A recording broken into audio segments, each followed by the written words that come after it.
We will be dealing with a number of resolutions. We hope to be able to come back to resolutions 1 to 5 this afternoon. So while you are seating, I will speak to you in English. Welcome back.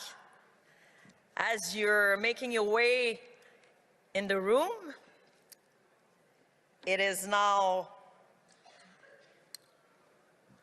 almost 15 before 2, so I don't know if we mentioned that the 8:30, that we will reconvene at 8:30 was Eastern time, not PST, huh? So, not sure about that, if we mentioned that, but just to be sure. So we will start right now, and we will reconvene with the first item on the agenda of today's meeting, and it is the resolutions update. So you are more than welcome to please take your seat in the room for this great afternoon of this Special Chiefs Assembly, December 2023. So welcome back online also. Huh? Okay. Okay, so as you can see, I don't know if I mentioned that the last time, but I'm getting older and older, and now I really need my glasses to read. So this is it. No, I can't do nothing about that. Okay, so as you know, it's a bit hard to speak with all the noise in the back. But this is the only way to make sure that everyone comes in and take their seat in the assembly room. So we'll get started right away. So it goes like this. As you know, resolutions are the essential mechanism by which First Nations provide specific mandates and direction to the AFN. So the AFN Secretariat has prepared a report describing the action taken to implement the 74 resolutions passed this year to date. This report is available on the in the Assembly material package that was provided to chiefs and proxies, and it looks like this, the participant kits. So in this, you have the report, and it is also available online and on the web-based app that is completely new for this SCA. So this web-based app, I think Encore was showing it up on the screens earlier, but it is accessible if we all have a, I'm sorry, how do we call that? Planners. No, this. Oh yeah. So on the barcode, you can take a picture of this, and you'll be directed to the web-based app. And this web-based app, the address is also events.afn.com, I think, or we need to check .com or .ca. But this web-based page has a lot of information, and you're invited to go there, and you'll see the report from the AFN Secretariat on the implementation of the 74 resolution passed this year to date. So the AFN have also provided supplementary reports on 2 important initiatives. The first one, it looks like this in your participants kit. So this is a progress report on the Panel 13 report recommendations. This document is titled AFN Special Chiefs Assembly Update on Panel 13 Report Recommendations, and this report has been distributed to all event participants. This report provides an overview of the actions taken by the AFN, in response to the challenges outlined in the Panel 13 report. The second report is an update from the Chiefs Committee on Charter Renewal, who was mandated to implement aspects of Resolution 43/2023. And this resolution is entitled Review of the Past 10 Years of AFN National Indian Brotherhood Audits. The summary report on this work is available at the distribution desk at my right, so your left. And I just want also to mention that resolutions, so the resolution committee team are located at my left, so your right, so they are there. And the AFN event web app that I just mentioned a bit earlier also contains additional information and materials on various AFN initiatives and mandates. Finally, we recognize that there are many ongoing mandates from the last several years and for which you may wish to receive update. So, for any additional information on progress implementing the AFN resolutions, you are more than welcome to visit the AFN Resolution Committee desk, so located on my left, once again, in this plenary room. So if they do not have an update report on the particular resolution immediately on hand, they can either follow up with you or put you in touch with the AFN Secretariat member who is the lead on that resolution. So that is what I wanted to share with you, to communicate with you today on the update on resolutions. So I also have some housekeeping notes to convey to you. I have 4 notes. So first one, plenary session. It's very important to know that we have a hard stop this afternoon at 3:30 Eastern Time. This is to allow the plenary update on First Nations Child and Family Service and Jordan's Principal compensation. So at 3:30, hard stop for this plenary panel today. Second note, candidates forum. To allow delegates to get dinner before the start of the All Candidates Forum at 5:30 p.m. Eastern Time today, this afternoon. The next session will conclude at 4:30, so we'll have a plenary session from 3:30 to 4:30 today, and the beginning and the end time are a hard stop. So the Candidates Forum will begin right at 5:30 p.m.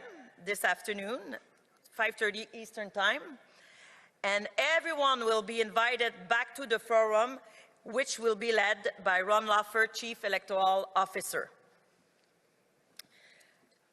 The third note I have for you, emergency resolutions. The Resolution Committee has received emergency resolutions. Chiefs and proxies will need time to review these emergency resolutions and to caucus. So the emergency resolutions will be presented on day 3, Thursday, this week. Last thing, where to find draft resolutions. All information and draft resolutions can be found on the AFN Events web app at events.afn.ca. Remember earlier I was not sure of the address, so you can take a note on that or just take a picture of the barcode we all have here.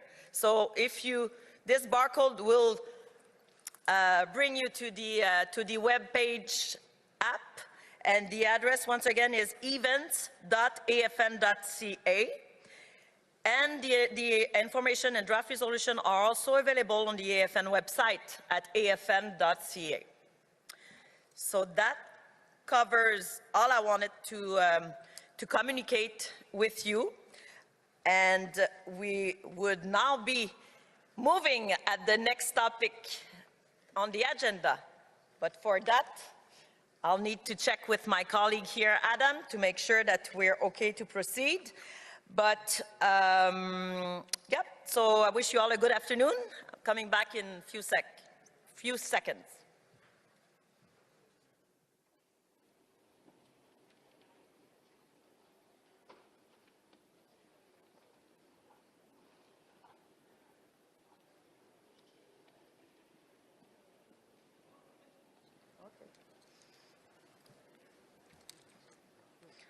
Okay, so we will move on to the next item on the agenda, which is resolution. So draft resolution number 1. Just give me a second.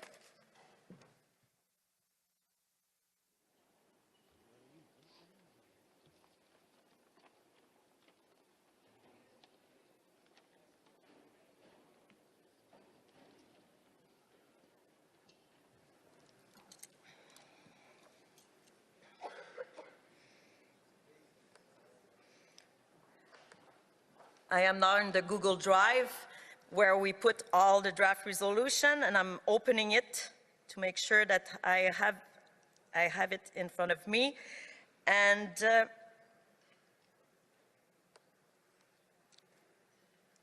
sorry, I'm just setting my stuff up. Okay, so, and thank you, technician. You put the draft resolution number 1 up on the screen. Thank you very much. It is now there in both English and French. And I'm going to deal with that in French. But the process, the resolution process after with I will entertain everything in English, but we'll deal with that first in French. Alors, ce projet de résolution numéro 1-2023 est intitulé « Approbation et mise en œuvre d'un plan d'action national des Premières Nations contre l'itinérance ». Ce projet de résolution numéro 1 a été proposé par le chef Lance Hammond et j'aimerais premièrement m'assurer que le chef Hammond de la Première Nation Kébawek au Québec est présent dans la salle. Alors, chef Hammond, are you present in the room? So Chief Hammond, are you present in the room? Okay. He's in another meeting. So I'm not to move it to himself or we're going to check now if the seconder is here first and we'll come back to the mover. Seconder, so le projet de résolution numéro 1 a été coproposé par le chef Daniel Manuel et j'aimerais vérifier s'il est présent dans la salle. So it has been... Donc, it was... Chief, you are the seconder? Thank you very much. And I'm looking at the woman that was helping me finding Lance Hammond to check if he wants to come in the room. So we will deal with the next draft resolution and then come back with draft resolution number 1, or else we just need a seconder. So at this time, what I will do is I'm going to ask for a seconder present in the room, a chief or a proxy that wish to move this draft resolution number 1. I would need you to please come to the microphone. I'm sorry. Thank you very much for your help. If you can come to the microphone number 2 and state your name, if you're either a proxy or a chief, and your First Nation. Thank you so much. Microphone number 2, please. Chief Arnie Labro, Indian Band, Tlakat Nation, British Columbia. Seconding the motion. You accept to move it? Second. Okay, so Daniel's thank you. Going to move it. Perfect. So thank you to accept to second this draft resolution number 1, and I understand that Chief Manuel, you accept to move the draft resolution number 1. Thank you so much. Okay, alors le projet de résolution. So resolution 1 has now been moved and seconded, and we will now read it together, and we will immediately go to the operative section of the resolution project, and would ask the technical team to show us this section on screen. Donc, we'll read it together in French. And once again, if you have a headset and would like to use it, the channel for French is number 4 and the channel for English is number 3. Okay, cela va comme suit. So it's Therefore, be it resolved that the First Nations in Assembly, 1, adopt the National First Nations Homelessness Action Plan to its full implementation in alignment with the Assembly of First Nations 10-year First Nation National Housing and related infrastructure strategy. 2, direct the AFN to develop an implementation plan laying out timelines and detailed steps to meet the objectives laid out in the action plan. 3, direct the AFN to develop an advocacy plan, including targeted messaging to raise awareness about First Nations homelessness, to support First Nations in accessing resources to develop and deliver homelessness services, and to hold governments and service providers accountable to meeting the recommendations laid out in the action plan and supporting its implementation.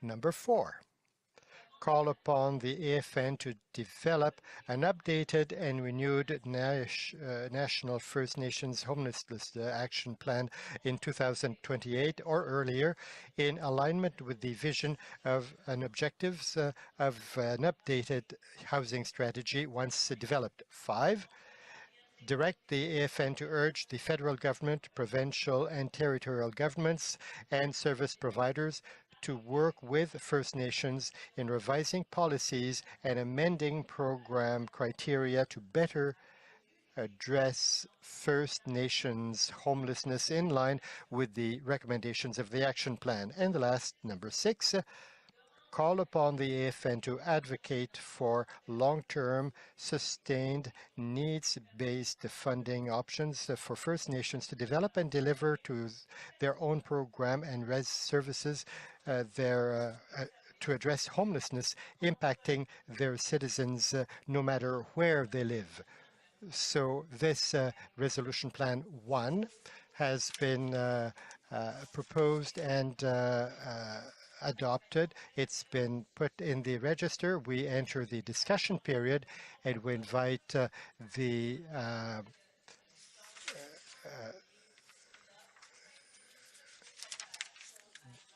mover. It's draft resolution number 1, and you have up to 5 minutes. Microphone number 2, please.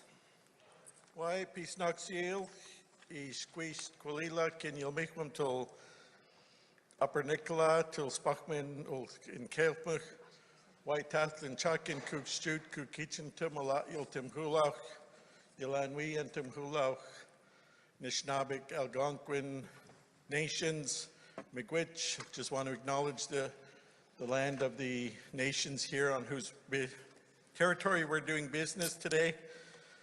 I'm Chief Dan Manuel of the Upper Nicola Band. I just want to speak in favor of the resolution and the important work that's been undertaken to address the homelessness issues that are present throughout our communities, throughout the regions, throughout the country. As we know that in some areas over 90% of the de-housed population is Indigenous.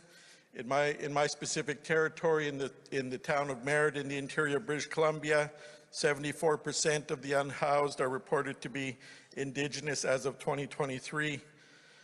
As inflation continues to rise and the Crown continues to lack policies and legislation that establish meaningful solutions for our members, both on and off reserve, our people remain at further disproportionate risk of homelessness. We must work together as collective leadership to address the housing and homelessness crisis that is taking place throughout our territories. The collective voice of the First Nations leadership led to the passage of Resolution 79, 2019, which mandated the development of an action plan for First Nations homelessness on and off reserve. Over the last few years, there's been a lot of hard work that's been done both at the political and technical levels within our organization to address and to implement the passage of that resolution, including producing an action plan to advocate for First Nations-led approaches and improvements to existing programs and services, and the implementation and services implementation to address homelessness amongst our people through tangible actions. We've had numerous national forums, regional forums, technical meetings, committee meetings, and I've had the opportunity since being elected chief 6 months ago to participate on the Chiefs Committee on Housing and Infrastructure, where this issue has been a topic of discussion at several times or several of the committee meetings. And I've witnessed and attended the forums both nationally and regionally to see for myself and to hear for myself the issues that our people are facing across the country. We want to make sure that First Nations have resources to exercise their inherent rights and jurisdiction in relation to these matters, regardless of where the members are residing, whether on or off reserve. The National First Nations Homelessness Action Plan presents an opportunity to influence policy, to voice our collective goals and aspirations for safe and healthy communities. I urge all chiefs to vote in favor of the resolution, because as we all know that this is a crisis in our communities and across our traditional territories. White Limlimt.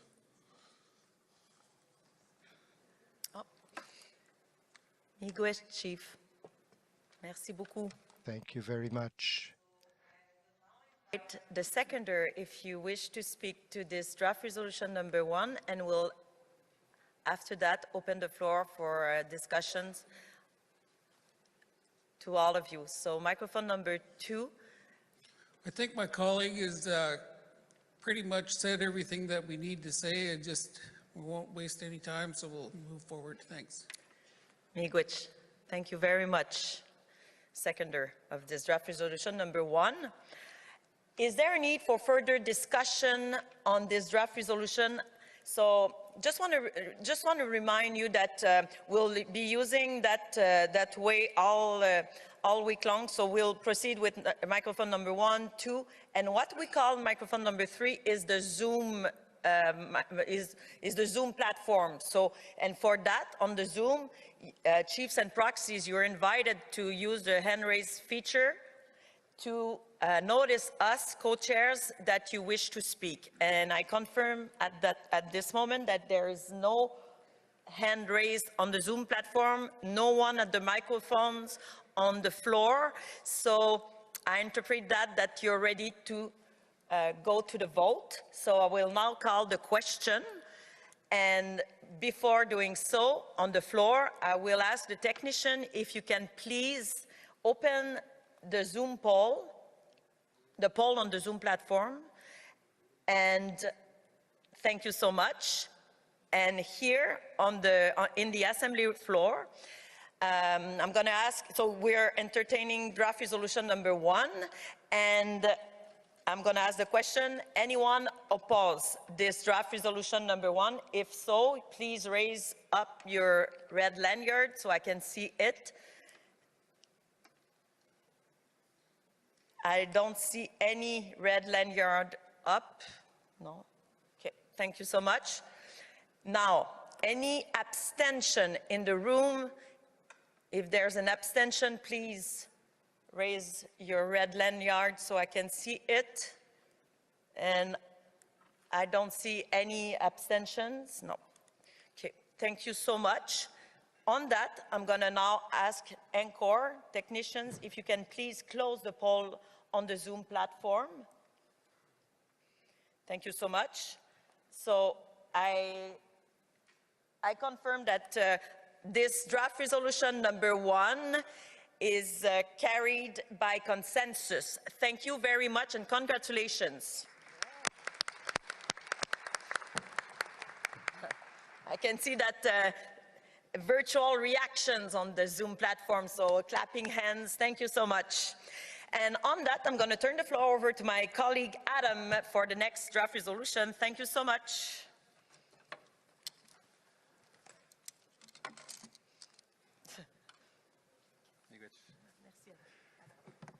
Miigwech, Wina, thank you very much. So, Chiefs, delegates, just to let you know, we're going to make a slight change in the order of the resolutions.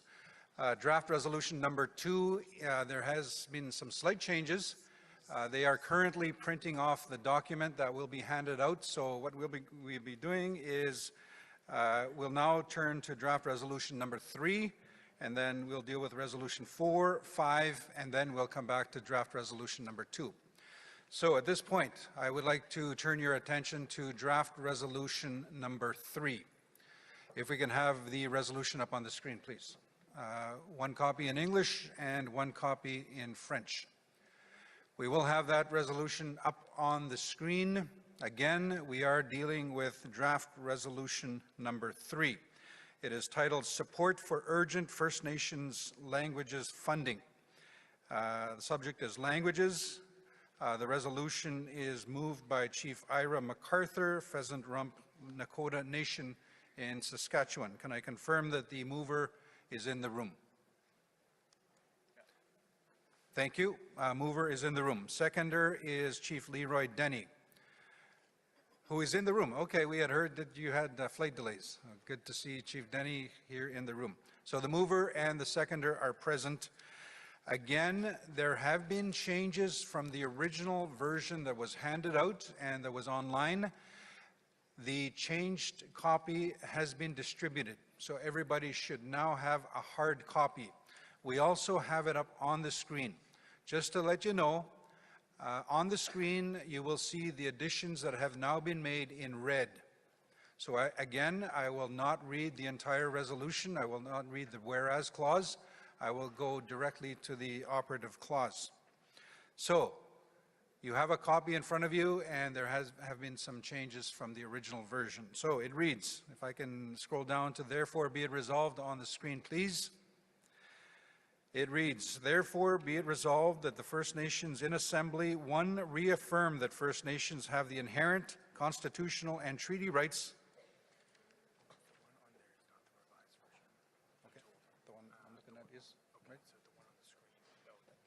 Okay. Thank you. I've just been advised that the version of the resolution that is up on the screen is not the revised version.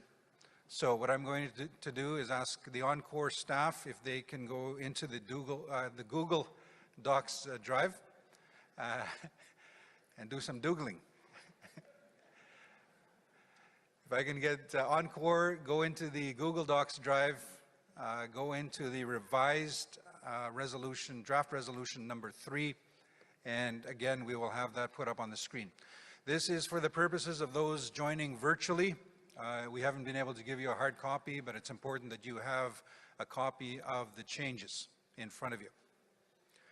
Once I have indication from Encore that we do have, again, that they have gotten into the Google Docs drive, go into receive, there it is. Okay, so we will have it up on the screen.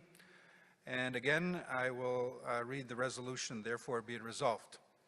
That the First Nations in Assembly, 1, reaffirm that First Nations have the inherent constitutional and treaty rights to speak their languages, which are further reinforced in the Constitution Act 1982 and the United Nations Declaration on the Rights of Indigenous Peoples Act. That's UNDA.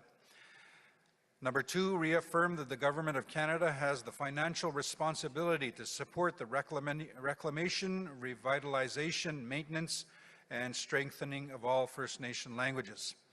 3, call on the Government of Canada to immediately address funding shortfalls by providing, again in red, these are the changes, a $3.8 billion commitment over the next 5 years for language reclamation, revitalization, maintenance, and strengthening outside schools, including the transition from proposal-based funding to consistent and ongoing funding as outlined in the Indigenous Languages Act, ILA, and incremental funding for Section 8 and 9 agreements. Number 4, call on the Department of Canadian Heritage, that's DCH, to immediately provide $18 million of new targeted funding to support regions that could be negatively impacted by the status quo formula. 5, call on the DCH to remove any imposed funding formula on any new First Nation languages funding. 6, direct the Assembly of First Nations, AFN, the Chiefs Committee on Languages, and the Technical Committee on Languages to co-develop a funding allocation methodology that is consistent with AFN Resolution 1722, support for the First Nation languages funding model for any new funding, and seeks to bring a consensus-based recommendation back to the First Nations in Assembly. Number 7, affirm that a co-development approach concerning First Nations languages is not intended to detract or hinder any self-government processes or derogate any existing First Nations treaty and inherent rights. Again, the resolution is on the floor. I will ask the mover and the seconder if they wish to address the resolution. Again, mover has up to 5 minutes. The seconder has up to 4 minutes. So, mover, microphone number 1, please. Go ahead. Housekeeping. I just want to start off by recognizing and acknowledging the creator for this day, and to acknowledge all the chiefs and leadership from across the country that have joined us here in this Algonquin territory. And I come to you again with regards to the funding for the Indigenous Languages Act and the implementation of it. So prior to our last assembly, we had come from the Chiefs Committee on Languages with some recommendations in regards to some changes to the funding formula. And when the funding formula couldn't be agreed on at our previous assembly, the Department of Canadian Heritage decided to use status quo, and they rolled out, or they're proposing to roll out the funding in the manner that was previously used to allocate to the different regions. And so some of the issues that have been occurring in the past and is still in effect today is that some of the regions are grossly underfunded compared to other regions per capita basis, and also as language groups as well. And so what we had proposed was that there would be some parity and some equality going across the country with how this funding would be rolled out. And so I want to invite one of our technicians from our Saskatchewan region to come over and to explain a little bit more in regards to the funding formula, if I may, Speaker. Gary Anaquad, Saskatchewan Indigenous Culture Centre. I'm on the Technical Committee for Languages, and I support Chief Ira MacArthur, who's the Chiefs Committee rep for Saskatchewan. So we've been working for quite a while because this issue arose because the federal government didn't have proper consent from First Nations for the existing funding formula that first was put in place in 2011. So they've got to, on an issue such as languages, they have to have consent from us, and they did not have it. We began a process, and we're still actually trying to work through the process to get full consent. We have to consent. Saskatchewan has never consented to the existing formula, and we're working in a very collegial way with other folks to try and achieve that. I think under the current formula, BC receives more money than twice as much money as Saskatchewan and Manitoba combined, and so all we're asking for is some movement towards equitability, even after this resolution, which is very much dependent on the federal government giving us more funding. BC will still get more money than Saskatchewan and Manitoba combined. Of course, we have more population than either both of us have more population than them. So simply, we're trying to achieve equitability with this resolution in the short term, but continuing to advocate, as we should be as First Nations, to work towards due consent. We have to have free, prior and informed consent on any language formula or any matter that has to do with First Nations. Thank you.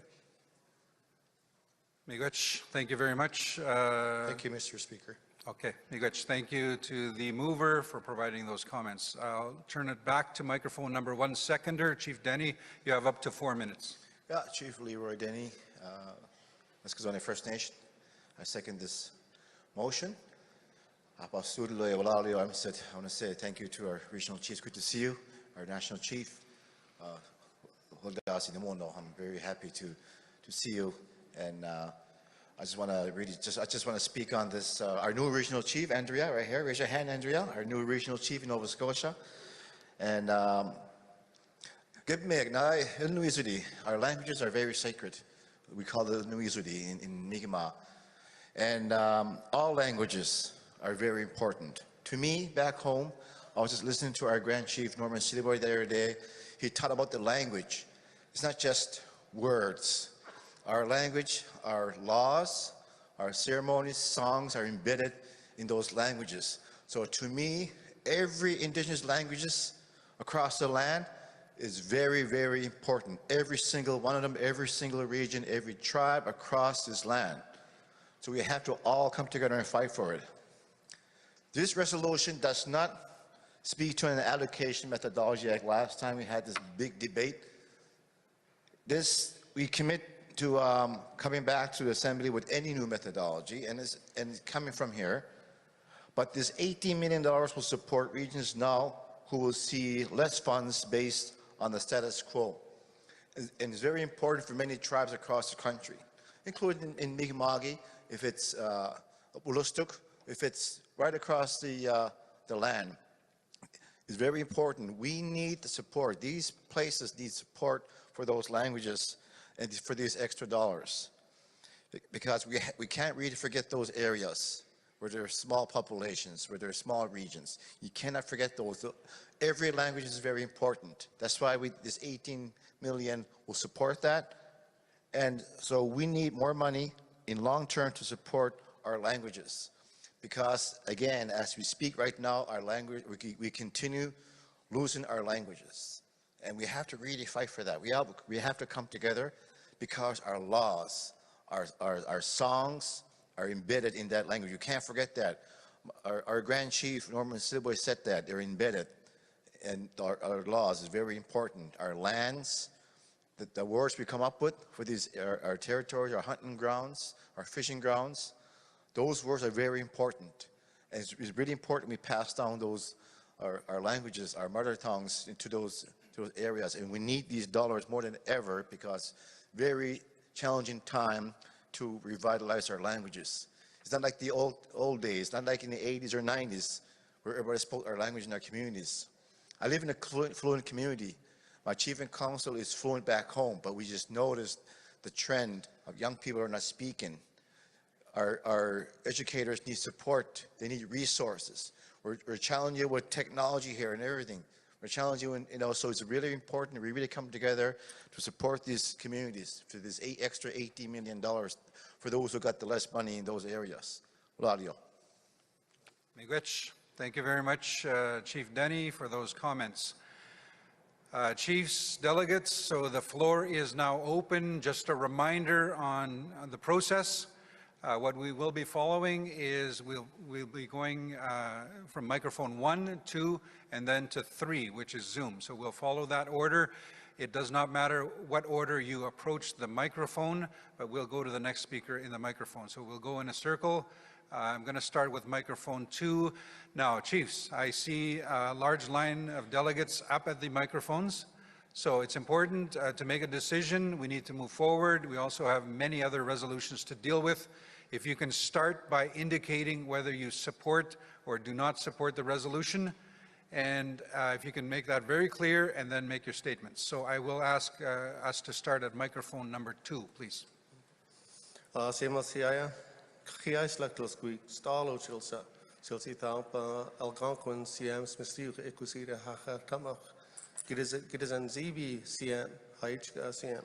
Just acknowledging the land that we're on, Mr. Chair. Thank you. I stand before you in front of BC Chiefs, Mr. Chair, in opposition to the resolution. We've decided as a region that 2 of us will speak, but we need BC's voice seen and heard here. Mr. Chair, what I'm not seeing in this resolution, what I'm seeing in this resolution is an end run to a resolution that was defeated at the Assembly in July of this year. So it was pretty clear that that resolution was defeated, calling for an equally weighted funding distribution, which would have seen some of us lose $18 million and others gain $18 million. So if you weren't aware of that, you'd think reading this resolution that some regions would lose $18 million. That $18 million doesn't exist like that, Mr. Chair. It's about a reallocation methodology.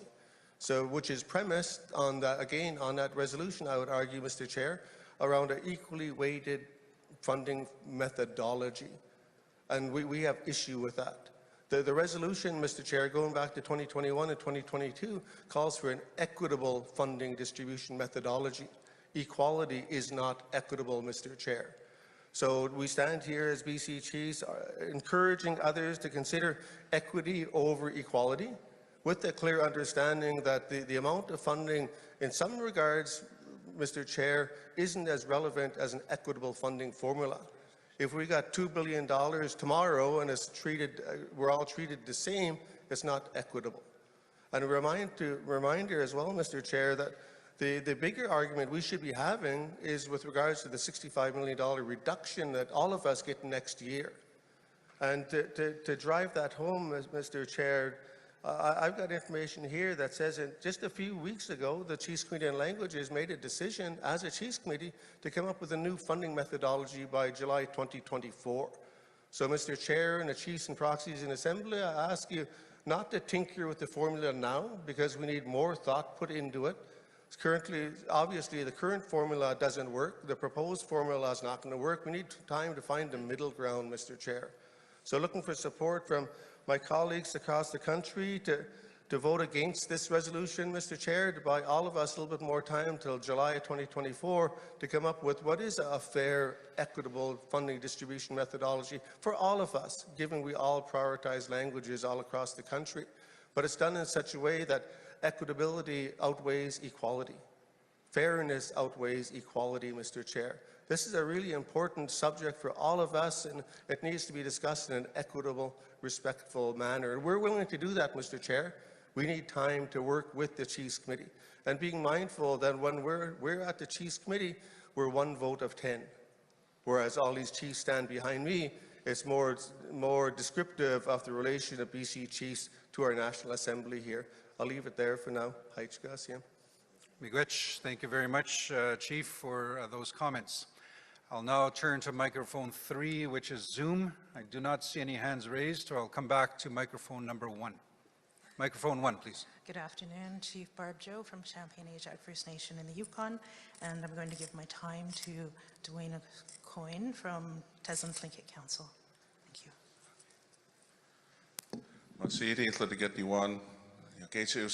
Thank you for allowing me to speak today. My Yukon delegation standing with me. Yeah, Yukon also has major concerns with this resolution. It was okay before that addition of the 18 million. We wanted to speak that any allocation formula developed needs to have the unanimous consent of all the regions. We can't have what happened in Halifax happen again. That was so divisive and that was horrible. That was colonialism sneaking into this assembly and us doing the Glake Ka, the white man way, not working to find unanimous consent. We talk about government wanting to get our consent. Well, what are we doing among ourselves? No one's saying BC, Yukon, Quebec. We're not saying that. No, we don't. We keep all the formula, keep the money the way it is. We're saying we want to work with all the regions to find a formula that we all can agree upon. We all agree upon that we're not getting enough money. That's the main thing we got to be focused on. Instead of Canada getting us to play this game of fighting over the little scraps that they throw in the middle of the floor for us. So again, it's very disappointing to see that we're still, I thought we moved beyond this, and that keeps on coming up. Give us time to work on this. All the regions to work on something, so what we bring to you this summer will be a unified voice, will be a unified formula, so we can all come together once again. Because what's our language without our culture? And what is our culture is working together and finding that consensus. So, Gunshish, thank you. Miigwech, thank you very much. I'll turn it over to microphone 2, up to 4 minutes. Thank you. My name is Carl Salem. I'm the elected chair of the Squamish Nation. And I stand here before you, delegates, chiefs, proxies, leadership, and I'm very grateful to have my colleagues from BC standing with me. In the interest of expediency and brevity, we felt that we would have 2 speakers from BC speak, and you see the chief standing with me so that we wouldn't have to get into a long, big debate and have lots of people come up with a mic and speak in favor and against. And we know there's a lot of other business to get to, so we felt let's keep it short and sweet and get to the point, and we can move on to the vote and the other business. The only thing I can add to the discourse and the discussion so far is, part of what I've been asked to share on behalf of our region. British Columbia is a beautiful home for many of our nations, and it's also a very diverse part of this country. 50% of the Indigenous languages in Canada are in British Columbia, and some of those languages cross over into neighboring, provinces in these colonial boundaries. But for years, our region has been trying to advocate for equitable funding and meaningful funding, real funding of our Indigenous languages. And I agree with the previous speakers that our real fight is with the Crown upholding their responsibilities to meaningfully support our languages across the board. There are elements of this resolution that we all feel are very important and very true in terms of the overall fight we face as First Nations to hold the government accountable for their stated commitments to reconciliation. I've stated many times to the Prime Minister and to ministers that if you want to talk about reconciliation and you want to meaningfully implement reconciliation, you have to look at what were the root harms caused by the Indian residential school system, and one of those was the death and decline of our Indigenous languages. And I always say to them, if you were responsible for arsoning our house, you are responsible for burning down our house, then you're responsible for paying for its repair and its replacement. And right now they are not paying for the damage that they have done to our languages. And I want every language in this country to receive what they are owed by Canada and the Crown for the years of underfunding. But to speak on this resolution specifically, there is a process that we are trying to work through to find consensus, that we can come back in July with a unified front. There's a lot of really good work that has been done to develop the draft formula. We need some more time to be able to refine the final decision to be able to come back and have consensus in this room. But the way that this resolution has been brought forward, as the previous speaker has said, tries to undo the decision of the chiefs that happened in Halifax. We want to support every region having the equitable funding. We want to support billions of dollars flowing to our communities for languages. And we can accomplish that by working together to fight for those languages, create that leverage we need to create with the Crown so that they are forced to be accountable for the damage they've done. But the way it stands, there have been attempts to try and amend the resolution to find a workable solution, but the way the resolution is worded currently, we do not feel that we can support it. We know that there are previous resolutions that were passed by the Executive Committee, decisions passed by the Chiefs Committee on Languages. There will be continued advocacy by the AFN for funding. There will be continued work by the Chiefs Committee on Languages in our regions to come together and bring something to the table, to this floor in July. We support that process. We think that's the right process, and we hope that the other regions will support what we're saying here to vote down this resolution. Thank you. Miigwech, thank you very much, Chair Kilsalem. I'll now go to microphone 3. I don't see any hands raised. I'll come back to microphone 1, and then I'd like to bring some summarizing comments. Microphone 1, please. Good afternoon, Chief Vera Mitchell from Poplar River First Nation. I support the resolution, and I think all those factors that have been discussed will be dealt with. But I speak on behalf of talking about revitalization and preserving our language. One of the most important things that we always omit is immersion schools. When you live in Canada, your children, especially if you're in a city, your children have a choice, or the parents have a choice, whether they want their child educated in English or French. And in our First Nation communities and across cities, we don't have a choice of getting our children educated in their language. How are we going to preserve it if our children can't master the language. In other cultures, in other groups, you know, they have access to half a day in their language and half a day in the English or French. Even the immigrants that come to this country, they get special treatment. They have special schools that the students are bused to.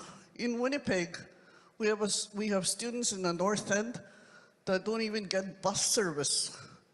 And yet, you know, these special education programs are funded across Canada, and we don't have anything. Like, at best, we talk about preserving our language, we talk about revitalization, but we really don't have an action plan. I'm standing here 40 years ago, we talked about the same thing for years and years, you know, and we're not producing any speakers. We cannot take our children and teach them our language 15 minutes a day and expect them to master our language. We're teaching our language because if we're teaching a subject, that's a right that our children have to be taught properly how to speak the language. And, you know, if you talk to educators, they'll say, oh, we don't have a curriculum. We don't have a curriculum. Open your back door. That's your curriculum. Okay, thank you. Miigwech. Thank you very much. At this point, I don't see any other speakers. I do have the seconder of the resolution, but before that, miwe en sadonawak ega ewijine damum nanuk. Ego des nanaden gade ewijine damum nanuk kegun gawshabachgadik kaun dashiwej nagos nun megwach. Just saying in my language, just to help. When I speak in my language, it actually grounds me. It grounds me. But what I am saying is, it is obvious at this point we do not have consensus. We have speakers that have spoken in opposition to the resolution. We do have speakers that have spoken in favor of the resolution. I do see two speakers, so before I go to microphone 1, who is the seconder, there are 3 options. As co-chairs of the Assembly, our role is to seek out consensus, to find consensus. Again, I've indicated it's obvious at this point we do not have consensus, so there's 3 options. Number 1, that we pause on the resolution, that we table the resolution to day 3. That would allow for some time for the mover and the seconder and those that have spoken in opposition to the resolution to have a side huddle, have a discussion to see if we can work something out. That's the first option.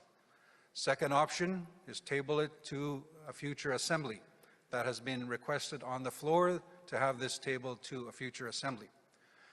Third option I'm proposing at this point is that we call for a vote. That we make the decision now, we call for a vote, and again, we seek out consensus, but we don't have that. If we call for a vote, that will be the decision. So 3 options. What I'm going to do is I'm going to go to microphone number 1. I do have, is it 2 people at microphone 2? Okay, 2 more at microphone 2, but that is where I'm going. At some point, we have to make a decision. We have other resolutions to deal with, a lot of important business to deal with, and we have to make a decision. Microphone 1, please. Yeah, Samal Lee Rodeni, Eskazoni First Nation, I'm the seconder. Maybe I'm able to convince everybody here today. So once again, just to call upon all the chiefs here, we all know who the language warriors are in your communities. We all know who they are. Every of our communities are grinding every day, fighting for our language with little money we have. If it's a large or small community, doesn't matter, okay? I'm here for them as well because they're grinding. They're developing these resources in our communities, trying to help these kids try to say their alphabets or the Christmas coming here, their Christmas songs. So they're grinding out there. So to me, we have to really come together. For our languages. In my language, we say Ulnu. Ulnu means indigenous. Ulnu Izudi means a language. It means let's all speak our languages. So we have to really come together for this. And I just want to explain that I think there's a big misunderstanding here. This resolution does not have a allocation methodology as explained, which is explained to BC just a couple hours ago. And everybody's all happy with it, these changes. We made a lot of changes in our resolution here. We commit to coming back in July with an allocation methodology. We mentioned that in the resolution. This is about emergency funding now, giskuk, today. We say giskuk in our language. Like my dad always said to me, giskuk, like going to get mad at me, today. So that's really important, the funding now for those who are grinding, battling for a language every day in the classrooms, in our offices. So the CCOL made a recommendation to put forward this resolution, and BC, Tyrone guys voted. BC voted in favor of that recommendation. We all talked about it because these are extra dollars, and it's important for those who got a little less, this money for them to really help their languages. Because if it goes the other ways, it's not going to help them at all. So the formula will continue to be discussed. It says that in the resolution. This resolution does not support the formula. We didn't say that. This is extra dollars for those communities. But let's come together. Every chief in this room, every proxy, any councillors know that we have an issue. We're having a crisis with our languages. We all know that. And in my community, a fluent community, I see the problems as well, the trend of losing our language. I have been in my sister communities. We're all coming together to try to fight for our languages. And we have to really stand together along with many tribes. All the tribes here, all the chiefs in the room, let's support this resolution. Let's support our languages together. I think we can make this work. And again, this methodology you guys are worried about, we'll figure that out. That's what the chiefs' committees are for. Our technicians, our technicians work so hard, all their language experts across the country, we all work with them. They're grinding, they're making things happen, they're making a difference. 30 seconds. And this extra dollars will help. It'll help many communities in our regions. So once again, let's vote. I recommend we vote on this today, and let's all support it. And we have a huge opposition. Let's support that.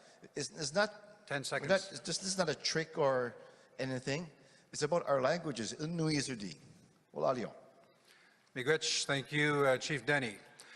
I have closed the speakers list. 2 more at microphone number 2, and then I will proceed. We will either defer the resolution, or the lights are bright on me, and I cannot always see, but I do see a child at microphone number 1. So I'm going to take 3 more and close the speakers list. But it's important that we continue on to other business. Up to 4 minutes, microphone 2. Okay. Bonjour. Kisawe koe pet dejna kazmakwa dodum ogamakwe Mishpakottan in Dinjaba. I'm Chief Pat Tangi from Mishpakottan First Nation, and I just want to lend my support to the seconder and the speaker who spoke before him.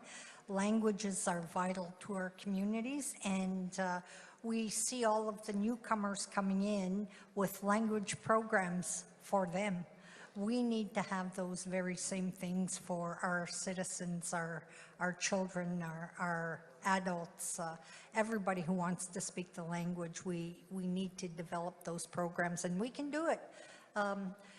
But the initial piece that we need to do is agree on the actual funding. We have beautiful elders and beautiful language keepers, knowledge holders, and we can do this, but we have to stand together and just do it. I love that Nike slogan, let's just do it. Okay, Miigwech. Miigwech, thank you very much. Microphone number 1. You have up to 4 minutes. Danse. Chief Angela Levisser, Nisituasi Cree Nation. I brought my 5-year-old son here today His name is Migazi Ogima, or Mikasu Ogimao. He's in kindergarten and Cree immersion in our community. And in a short 3 months, he's learned a lot about our Cree or Nahido language. And I think it's very important that we fight for funding that will sustain immersion programs such as this, because the same way the Francophones have preserved their languages, we as First Nations can do the same if we have the resources required to put our children in immersion. So I'd just like to give little Justin a few seconds and I'll be done. Egosani.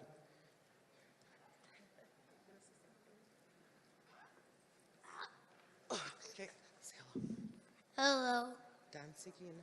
Dansigina. How are you? Say Dansigina. Can you count or sing it? How do you sing? How do you count? 1. No. Yak. Niso. Niso. What's this? Don't be shy. Misto. And how do you say body Nail. parts? How do you say that? Titamion. Okay. And Miko.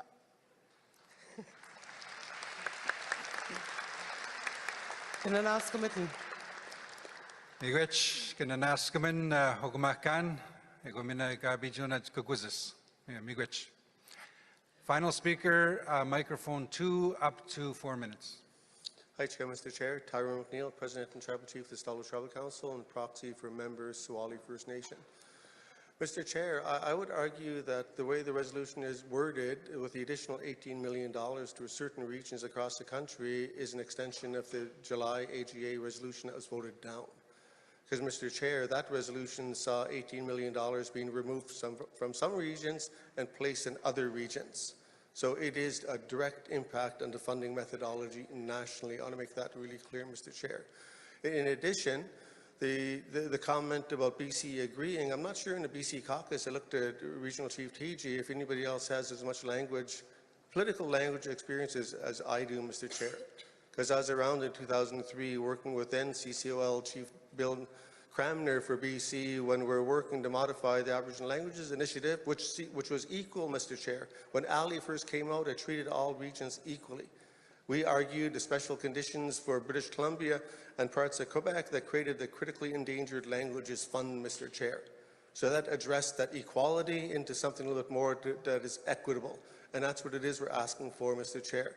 So a reminder, Mr. Chair, that the Chiefs Committee on Languages already have an internal resolution to come back to the July 2024 AGA with a new funding methodology.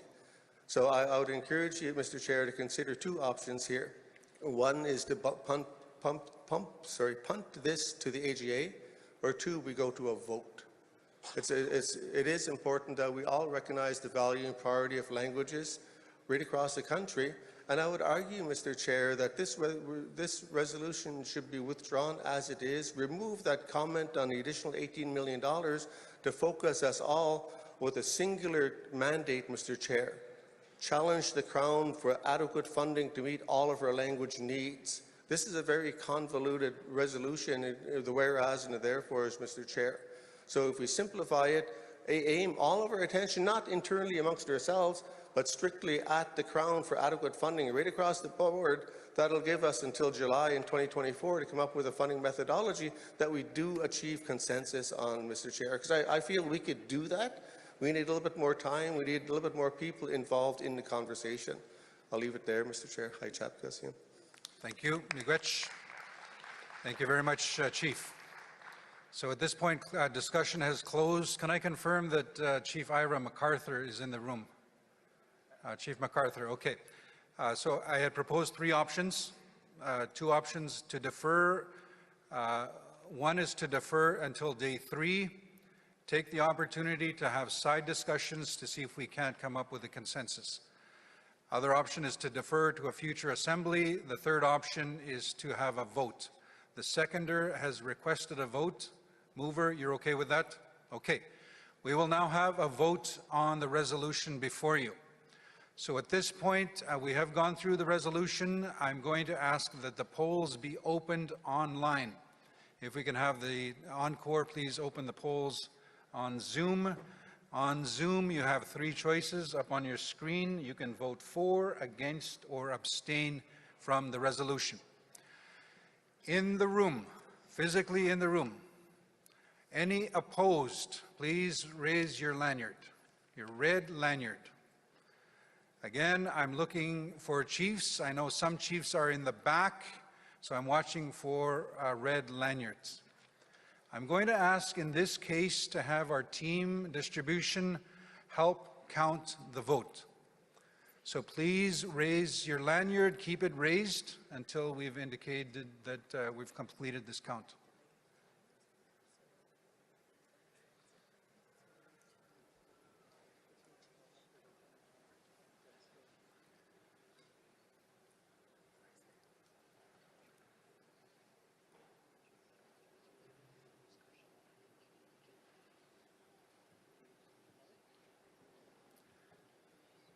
Again, this is in opposition. We are doing a full count.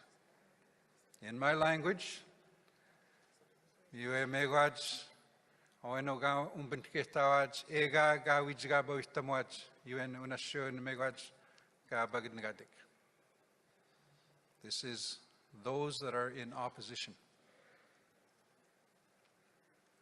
Okay, thank you. You can lower your hands. Any abstentions in the room? Any abstentions? I do see some hands that are raised, so I just wanted to get a count. Those in abstention, or those abstaining?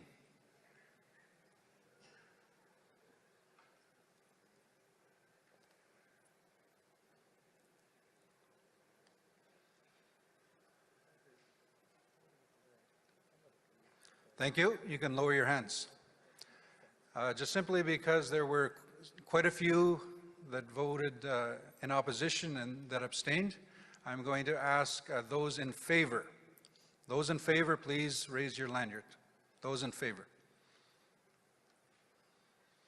Please keep your lanyards raised. Again, in my language, and Shinimun language,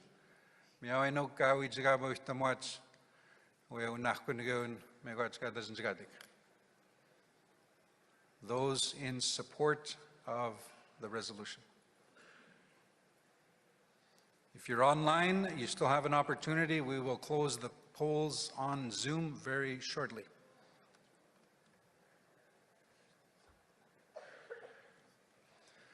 Just a reminder, I know there are several chiefs in the back of the room.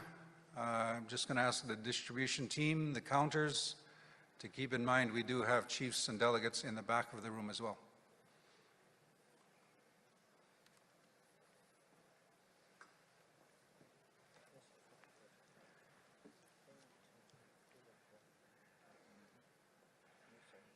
I see a wave as well as a lanyard. That doesn't count as 2, just to let you know. It was a wave to the interim national chief.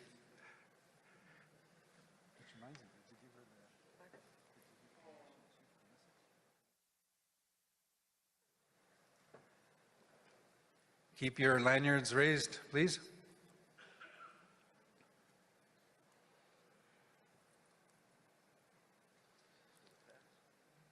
Also, just to let you know, while we're going through this process, thank you. You can lower your hands. I'll tell that story later. So at this point, I'm going to wait for the distribution team to tally the results, and we will come back and give you the results. Please close the polls, please. Close the polls on Zoom. I just want to confirm that the polls on Zoom are closed. Please close the polls.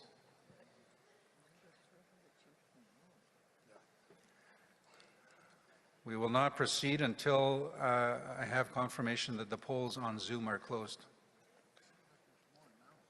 They're closed. Thank you very much. While we're waiting for the results, obviously, just to let you know, delegates that are here, the Chief Electoral Officer for the National Chiefs election will be explaining the voting process. Obviously, it will be different. We're not doing anything live in the room. We're not doing anything on Zoom. So there will be a totally separate process for voting. After the plenary session at 4:30 today, when we close the session, we will have the Chief Electoral Officer come up, make a quick presentation just to go over the process for voting. Everything is electronic. You will be voting electronically, whether you're here in person or whether you're joining by Zoom. Everything will be done electronically for tomorrow. So the Electoral Officer will explain that process. He will let you know how it's done, so that way you can take some time during the supper break to go through that process, make sure you're able to vote, just to let you know. That'll happen at 4:30 after the plenary session. Again, just waiting for confirmation on the count, and we will let you know what the results of the vote on this resolution are. A reminder, following this, we're going to go to draft resolution number 4, and then number 5, and then back to draft resolution number 2, if the hard copies are available. So, 452. Yeah. So again, we'll go to resolution 4, 5, and then 2.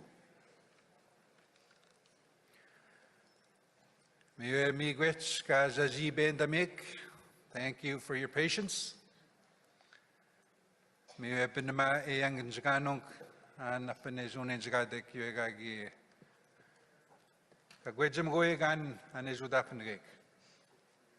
Just waiting on results on the vote of the resolution that we've just dealt with.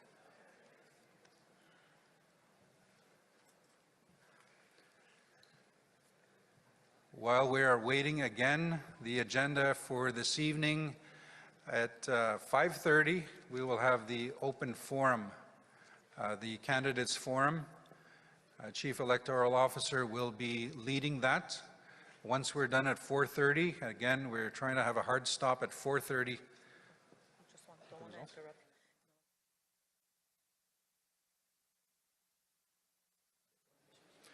I've just been advised, a friendly reminder, delegates, if you're in the back of the room, if you can please kindly take your conversations outside. If you have discussions, if you're in the back, it is distracting with the assembly. If we can focus on the matter at hand and the discussion that's taking place. So if you have any discussions, chit-chat, obviously take it out to the foyer area. Just a reminder we've received. So thank you for that.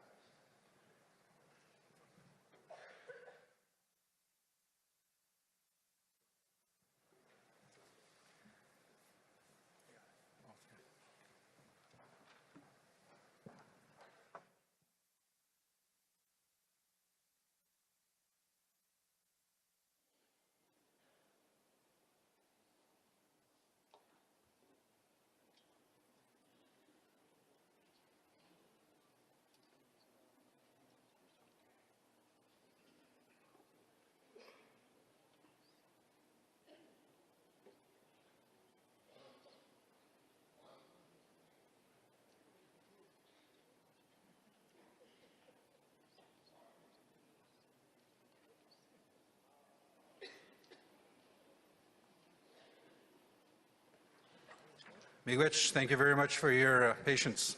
So the result, including online, votes in favor for the resolution, total is 129. There were 11 abstentions. Those opposed to the resolution is 60. It has met the 60% threshold required, so the resolution carries. Miigwech, thank you. At this point, I will turn it over to my colleague Weena for the next resolution. Miigwech.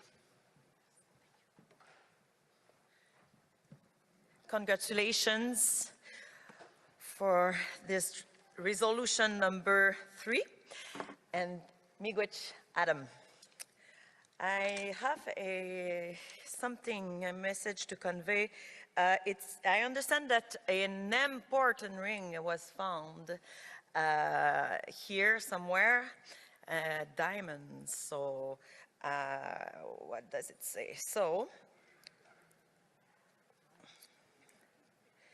So this ring was found on the 3rd floor, which will be provided to the Shaw Lost, and found it also, yes, it's a unique, fairly unique, precious ring. So the owner of this ring can go to the room 202 and ask for Joyce. Joyce has the ring. She won't come back to her home with the ring. She will be waiting and securing this ring to make sure the owner can have it back. On this, since we have a hard stop at 3:30 p.m. Eastern Time today for the plenary, we now have 30 minutes left to deal with resolutions today. So we'd like to have a chance to present draft resolution 4, 5, and 2. With that, chiefs and proxies, I'd like now to turn your attention to draft resolution number 4, which is entitled Call for Canada to Consult on All Amendments Pursuant to the UNDRIP Act. Thank you, Encore. They put the draft resolution both in French and in English up on the screen. And I understand that the mover and the seconder are present. The mover is present online. If the mover could please raise his virtual hand on the Zoom platform, just to notify me that you are present. And the name of the mover is, pardon? Oh, I was so concentrated to the Zoom platform that I didn't see you. So at the microphone number 1, we have the mover, and the mover is Chief Sidney Peters. Thank you very, very much. And the seconder, Chief Michel Glasgow. Are you present in the room? Oh, thank you very much. So seconder is also present in the room at microphone number 1. So we will now read this draft resolution number 4 together in French. We like to include some French here. So on va lire le projet de résolution ensemble en français et je will now read the draft resolution in French, and I will ask the Encore team to go directly to the operational provisions that are in the therefore be it resolved section. So thank you very much. So we'll start, and it starts as follows.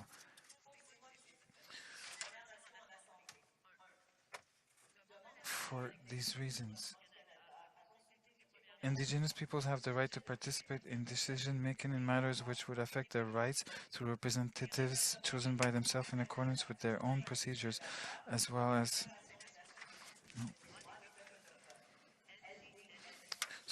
Call on the Assembly, number 2, call on the AFN to advocate for the full implementation of the UNDA National Action Plan measures.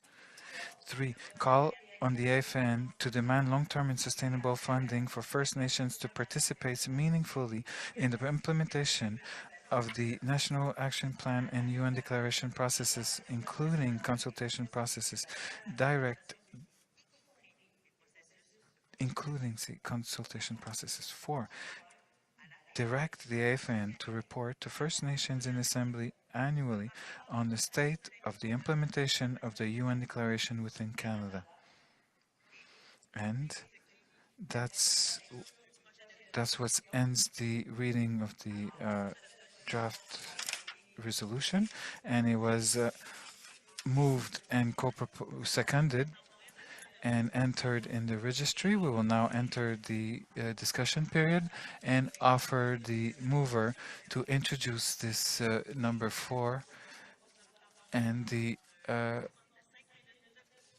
mover has a maximum of 5 minutes to do it. So microphone 1, mover, please speak concern.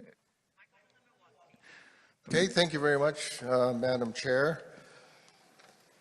I just wanted to say, of course, the UNDRIP Act that was passed back in June of 2021, and Canada released the action plan for implementation of the Act in the past summer.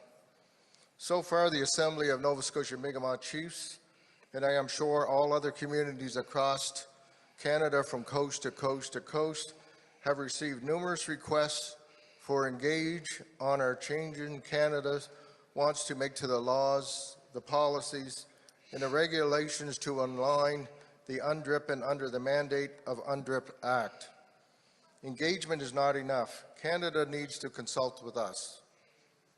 According to the Crown Indigenous Relations and Northern Affairs website, the duty to consult is an important part of the federal government's activities, including the regulatory projects approvals, licensing and authorizations of permits, operational decisions, policy development, and negotiations, and more.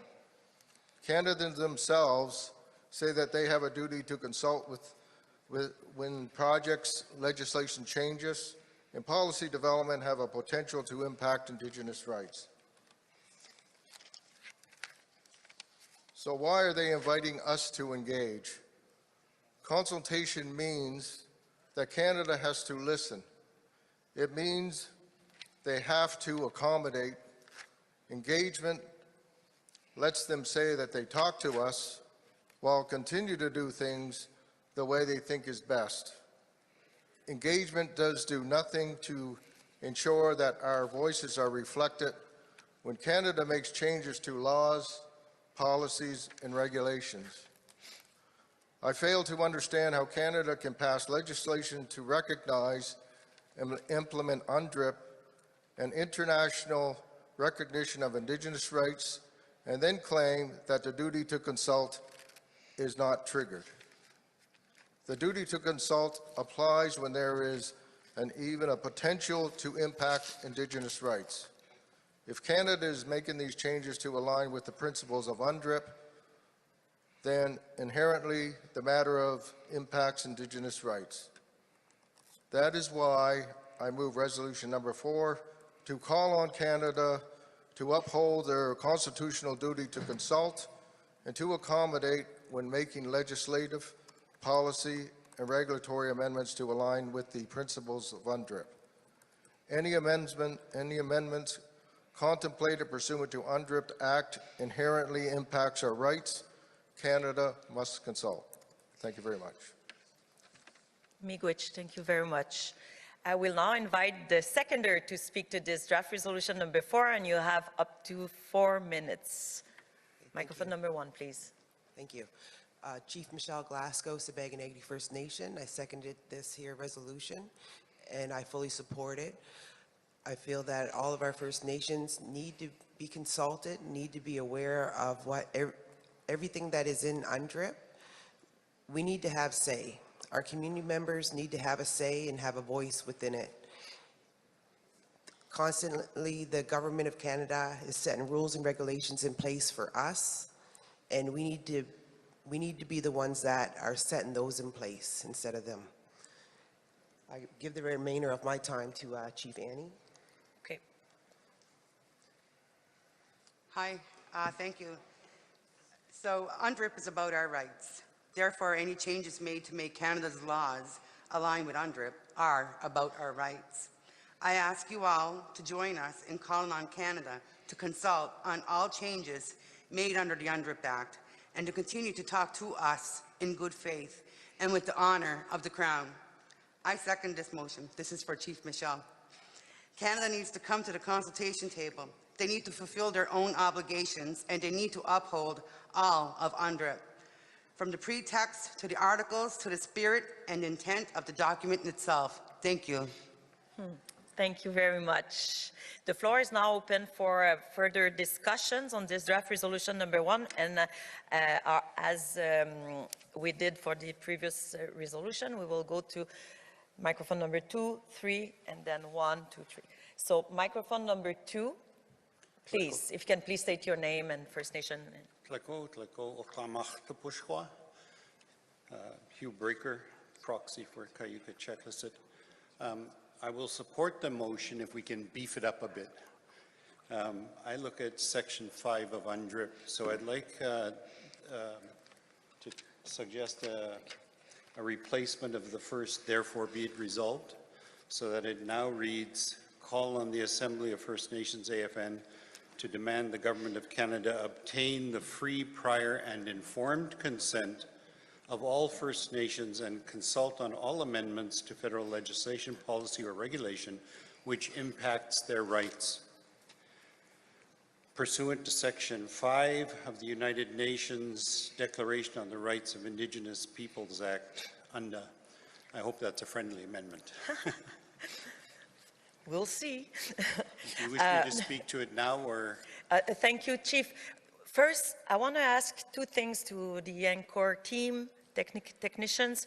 First, on my screen, in front of me, if you can please scroll down, because I cannot see the full screen, the participant list here. So first. Second, I will ask Encore if you can please put the draft resolution, the Google Drive, up on the screen to see live changes here in the Assembly and on the Zoom platform as well.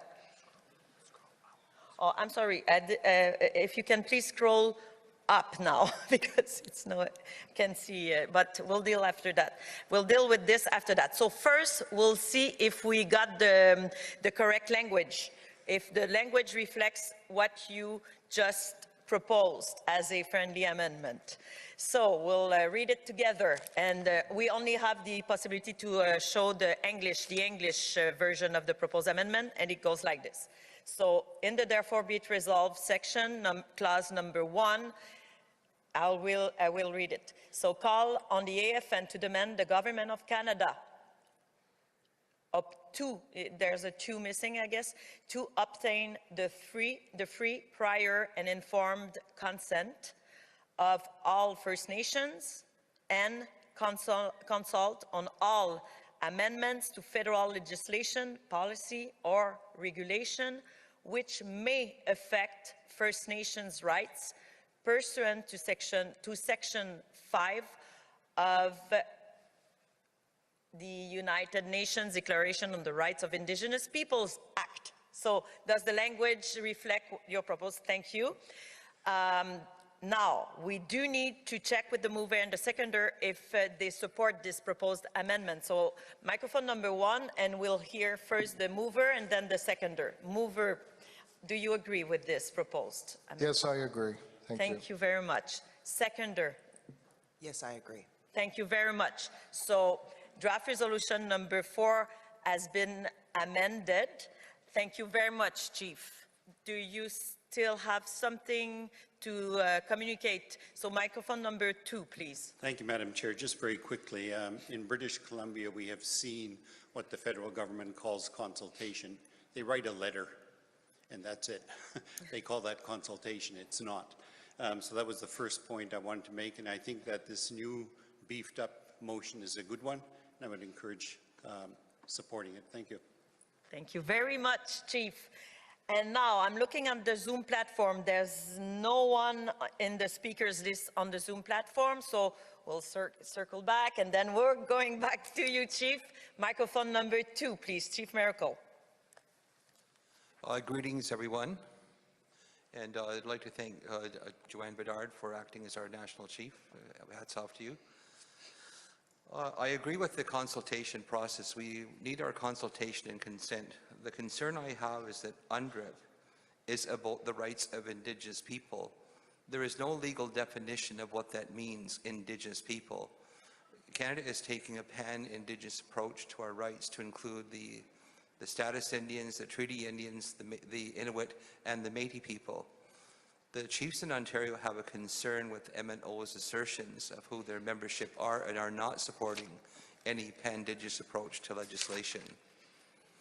And so I think there has to be a clause inserted in there, and I'd ask for the legal counsel to put it in there, that it not be prejudicial and it not lessen the existing Section 35 of Canada's Constitution rights that are currently recognized as they stand today. And a lot of that does not include the Métis.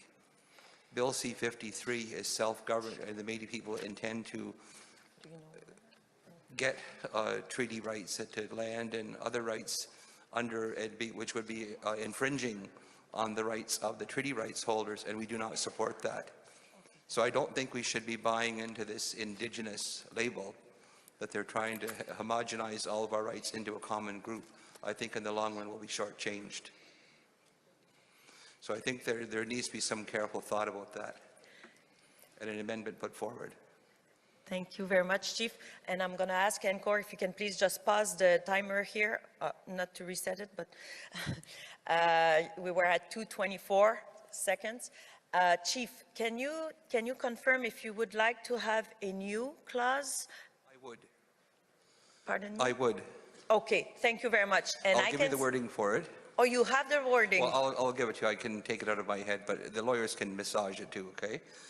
Okay. That the Assembly of First Nations ensure that the implementation of the United Nations Declaration on the Rights of, in brackets, Indigenous Peoples Act not infringe or lessen in any way the existing Section 35 rights as they stand today and are understood by Indigenous people. And that, basically not include the Métis. Thank you very much.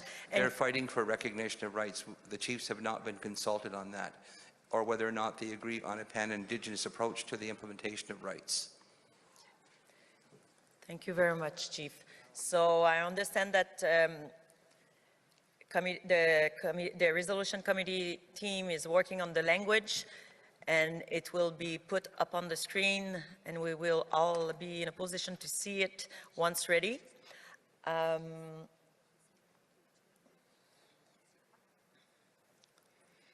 We will just wait a few seconds.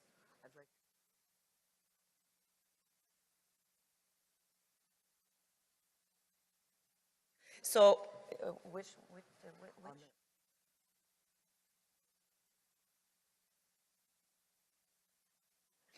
Yeah, you were not.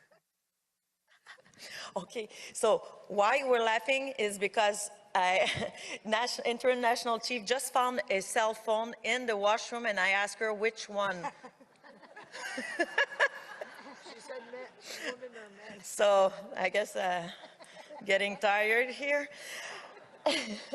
But we never know. Huh? To the registry. We'll bring it. Thank you. So she will bring it to the registration.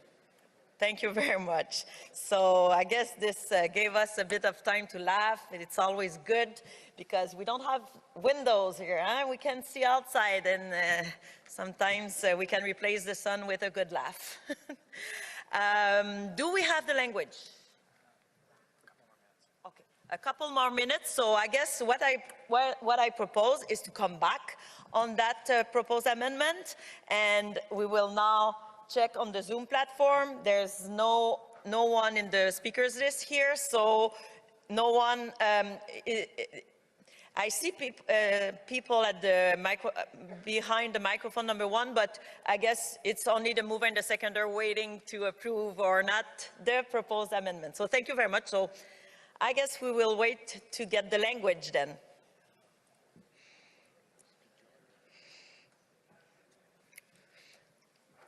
If the owner of a diamond ring was not in the room when I mentioned that, just want to remind or just want to say it again, a beautiful, nice ring was found, and you can go to room 202 and ask for Joyce. She has that, and she will ask you some tricky questions before giving it to you, obviously. Otherwise, there will be a lineup for this diamond ring. Okay. So we're good. It's there, so we'll read it. So the proposed amendment by Chief Miracle goes like this. There's a new clause added, clause number 2. Direct the AFN to call on the government of Canada to ensure that the implementation of the UNDA does not infringe, diminish, or derogate in any way from existing Section 35 rights. Now looking at the mover and the seconder to check with them if they agree with this proposed amendment. Microphone number 1 with the mover, please. Okay, we agree with Chief Miracle and have no issue with including that. Thanks. Miigwech, thanks. Microphone number 1 with the seconder. Yep, I agree.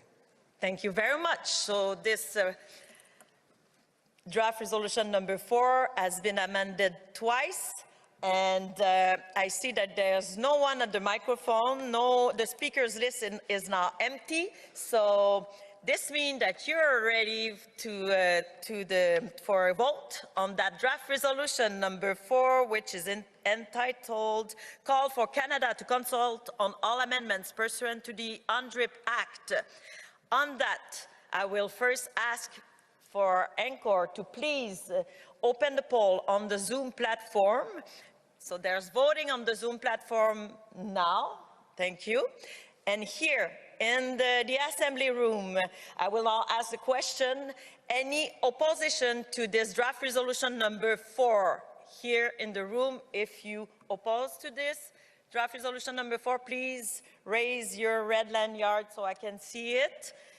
At the moment, I don't see any red lanyard up. I see a lot, but down. So thank you very much. Just looking at my friends here. No, okay, thank you very much. Any abstention to this draft resolution number 4? Any abstention here in the room? Chiefs and proxies, I see 1, 2 abstentions there. I see another one here, so 3. There, okay, another one. So 4 abstentions in the room.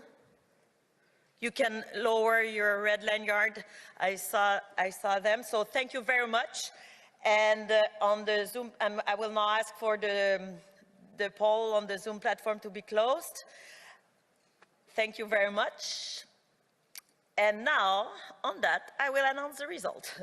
Final result. So draft resolution number 4, no abstention, no opposition on the Zoom platform, so it carries by consensus. Congratulations, thank you very much.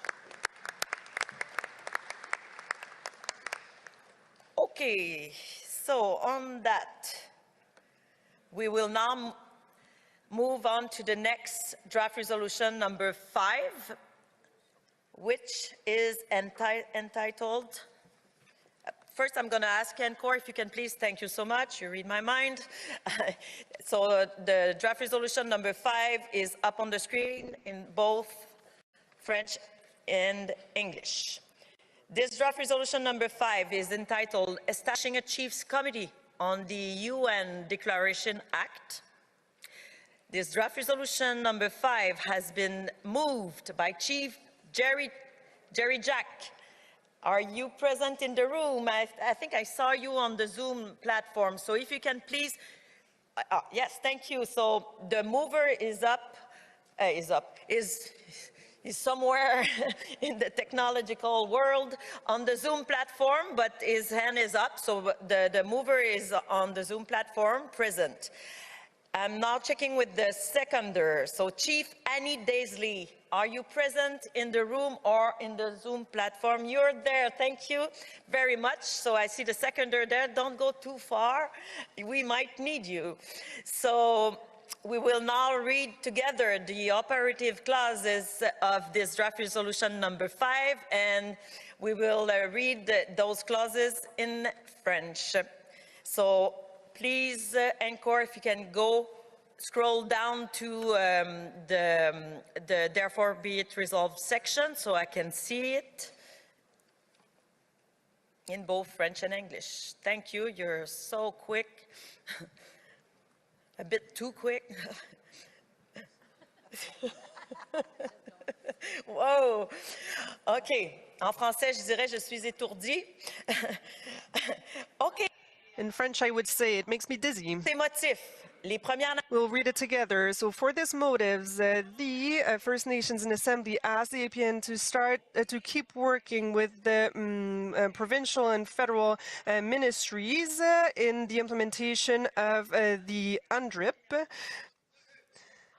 And as the APN to join or to turn the extraordinary committee in the special committee in a permanent committee, a standing committee on UNDRIP, asks the executive committee of the AFN to name and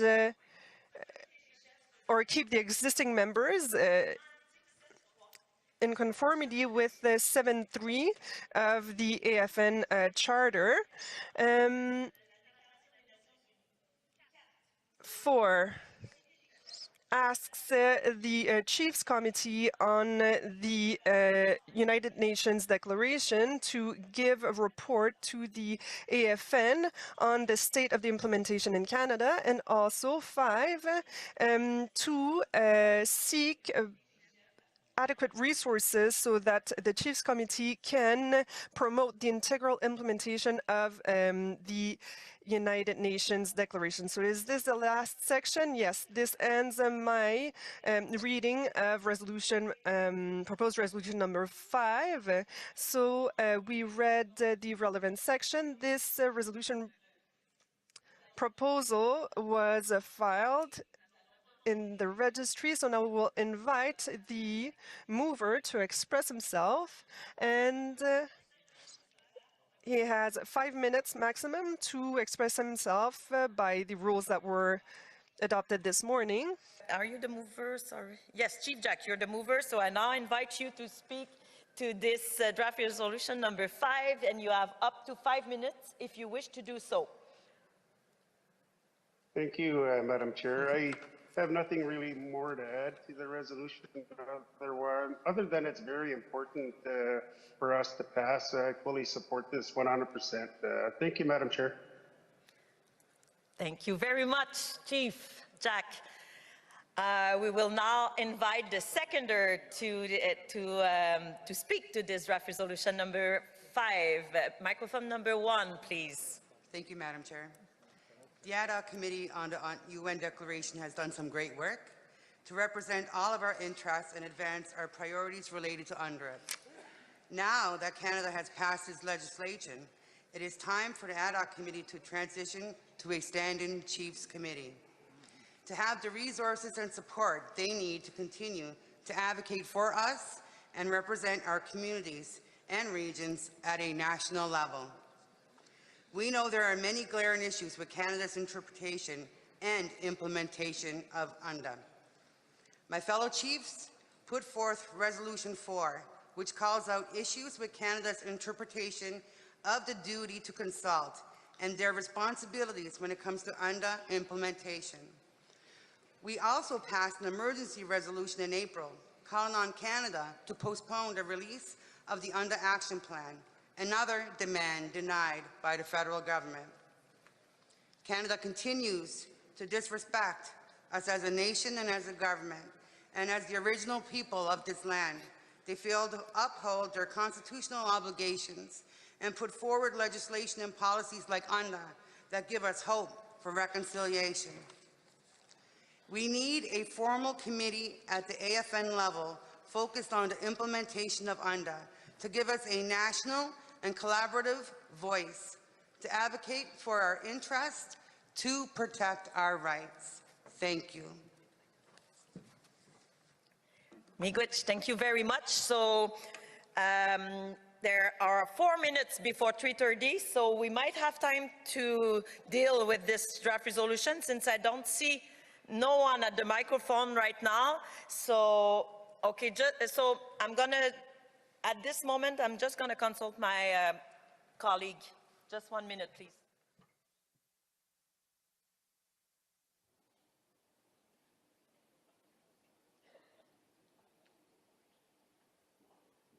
Okay, thank you so much. So we will now, so one person at the microphone, number 2, and no one else on the Zoom platform. So the speakers list is now closed.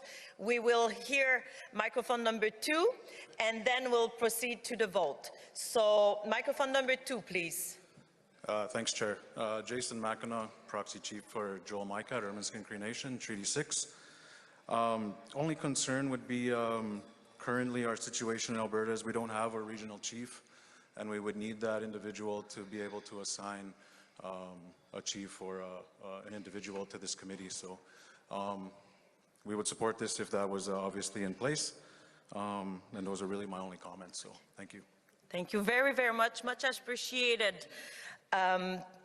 So on that, we will now open the poll on the Zoom platform, please. So online you can proceed to the vote. And here in the room, I will now ask the question, any opposition to this draft resolution number 5 in the room? So if you can please raise your red lanyard up so I can see it. I don't see any opposition here in the room. Just checking with my colleagues if I'm not. No. Okay, so no opposition in the room. Any abstention in the room? Any abstention?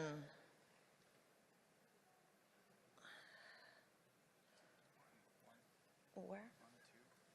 Okay, two abstentions, three abstentions at my right. Middle, no. Left?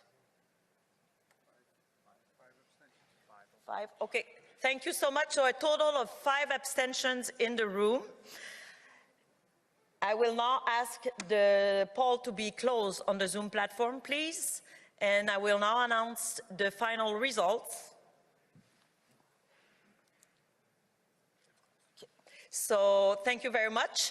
So draft resolution number 5, entitled Establishing a Chiefs Committee on the UN Declaration Act is carried. And there are no opposition, no abstention on the Zoom platform neither. So 5 abstentions on the floor. Thank you very, very much. So draft resolution carried. Thank you.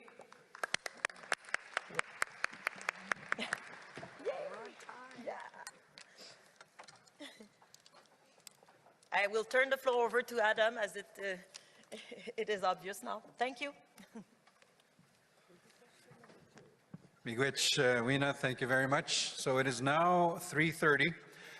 Draft resolution number 2, which we wanted to deal with earlier, we will defer and introduce draft resolution number 2 on Thursday. So just to advise chiefs, delegates, draft resolution number 2 will be dealt with on when we deal with resolutions on Thursday. At this point on the agenda, at 3:30, we have a plenary session, so I would like to invite our guests to please make their way up to the podium. Also, we need some staff to bring up some chairs for the panelists. So we have a plenary. This is a very important update on First Nations Child and Family Services, as well as Jordan's principal compensation. So if we can please have Elder Leonard Weasel Traveler from Piikani First Nation, please make your way up to the podium. As well, we have Stuart Wetke, in-house legal counsel with Assembly of First Nations. Stuart will be moderating this panel discussion and presentation. We also have Diane Corbier, managing partner with Nawagaubao Corbier, and we have Dean Janvier, a partner with Deloitte. So what we will do is I'm going to ask Interim National Chief Bernard to make some comments. Okay, just one quick thing. Okay. And then I'll come back and I'll do a quick introduction on the presentation that will be made. Interim National Chief. Yeah, I just wanted to make one comment and congratulate the chiefs in the room. We are on time and everything's getting done. So I just want to congratulate the chiefs in the room for great work. Thank you.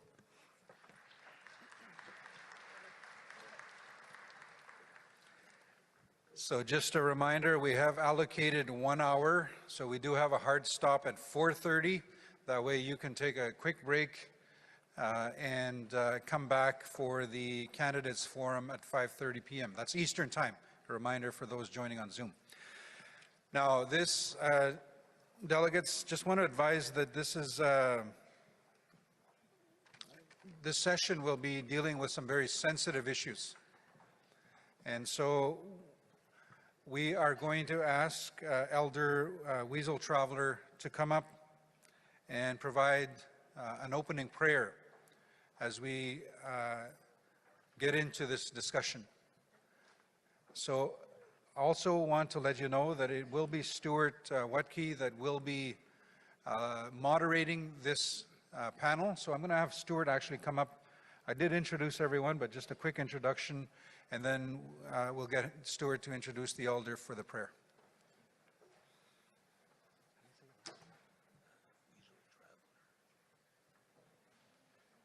Good afternoon, everyone. My name is Stuart Wetke. I'm a General Counsel with Assembly First Nations. At this point, I'll ask our elder Elder Leonard Weasel Traveler to do an opening, and then we'll do a brief round of introductions for our group, and then we'll get started with our presentation. Okay, Nikro, connection much. Sini takin noka, noksoch bimokuxi, nahatsimuishka. Ladies and gentlemen, it's an honor and a pleasure to provide support to this very important work. Just a little background. Personally, for the past 2 decades, I've been working with children in care in the child welfare system. And I have a number of stories about that, my experience with that. And definitely, they'll be benefiting from this work. At this time, I just want to acknowledge, the AFN, all the people that put work into this this monumental settlement. I believe it could be the one that's kind of broke the camel's back in regards to the largest settlement ever. My teachings that I received from the elders, the words always echo in my mind, when I go to work with these children that are care. The words of the elders would say,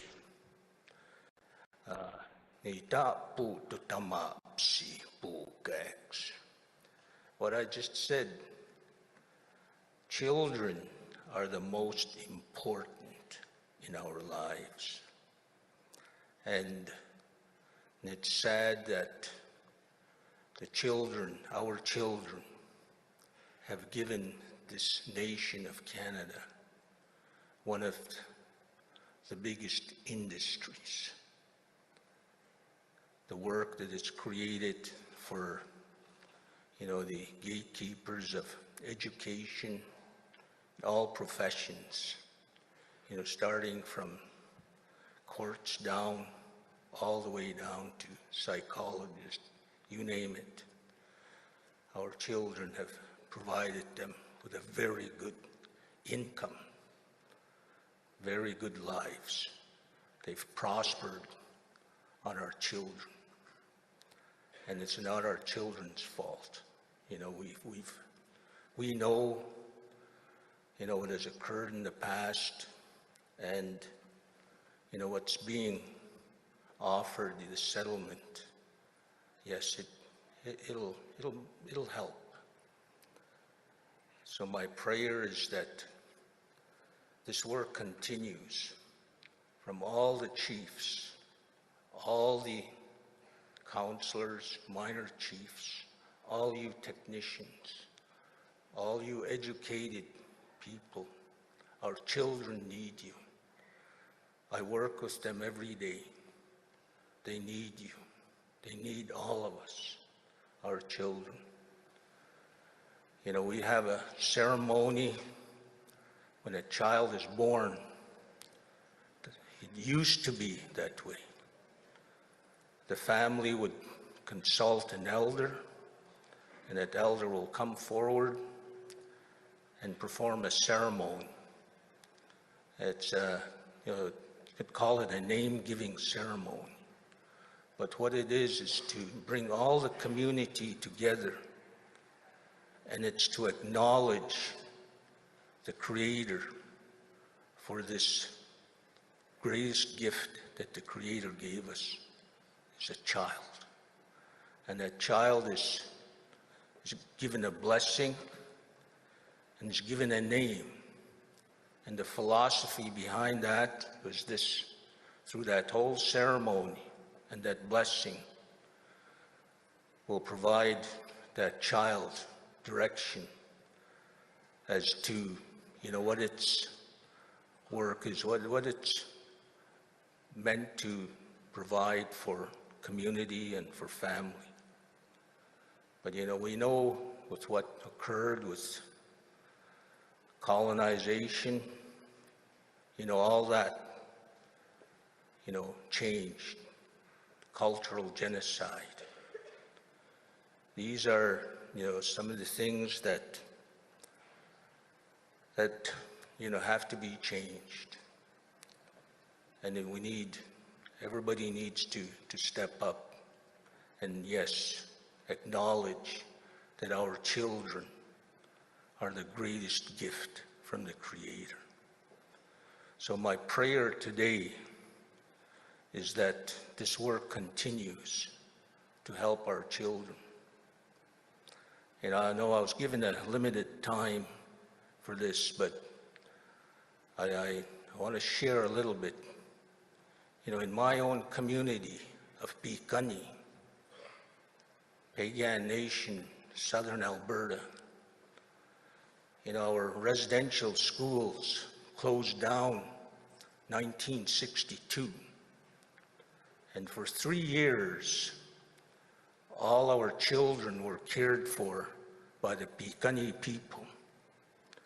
1965, May 1965, May 1st, 1965, alcohol was legalized in my community. May 31st, 1965, Child Welfare Office opened up. And it's been quite an industry. I benefit from that, working in child welfare. The dream I have is that we will have no more need for child welfare, that we all step up and we take care of our children. I was to bad Ninna's to bad. I not those. I no chickakskachakina no christikuisk. Spumulkina. Ogin hamoksi tukinni naminanix. No kitapakakkiutusan hanik kanasukapi.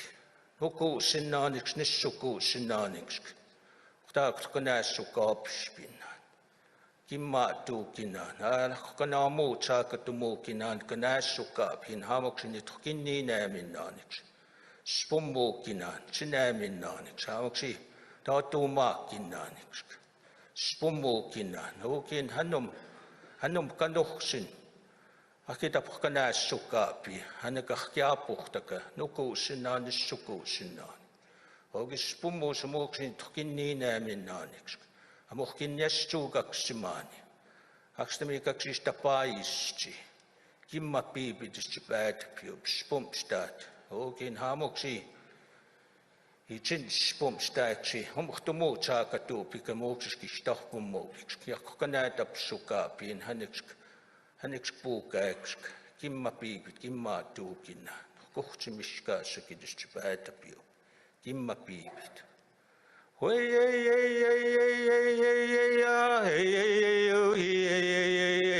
Iniwa goma Dabasham auma Tohkuno auma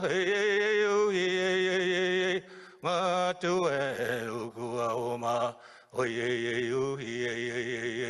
Natu sium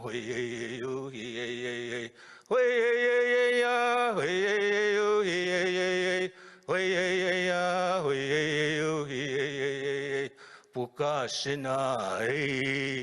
And the song I sang is the Sacred White Buffalo song, Lifeblood of My People, and for the benefit of our children. Thank you.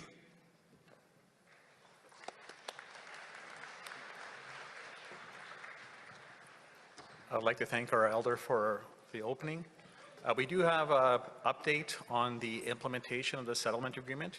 You may recall earlier this year in April, the Chiefs in Assembly approved the settlement agreement and authorized us to move forward for approval before the Canadian Human Rights Tribunal and, of course, the Federal Court of Canada.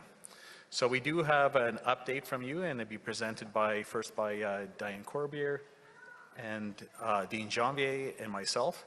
But before we get started into our presentation, we would like to acknowledge 3 of the 5 representative plaintiffs that are here today with us. Without their brave conviction and their dedication to this file, the settlement agreement would not have been possible. So I'd like to acknowledge Caroline Buffalo,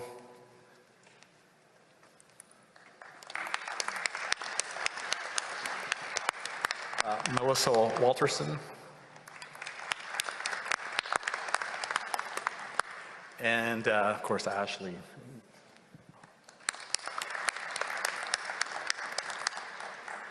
I'll also like to advise the tribunal throughout the implementation process, we have been seeking a number of federal court orders with respect to various appointments.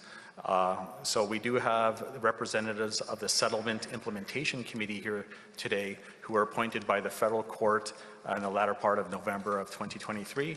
We have Chief Derek Niepenak,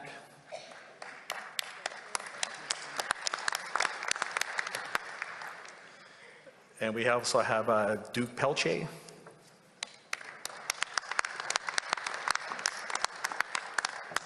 And the 3 class council representatives on the Settlement Implementation Committee are myself, Stuart Wetke, and we have David Stearns and Robert Kugler.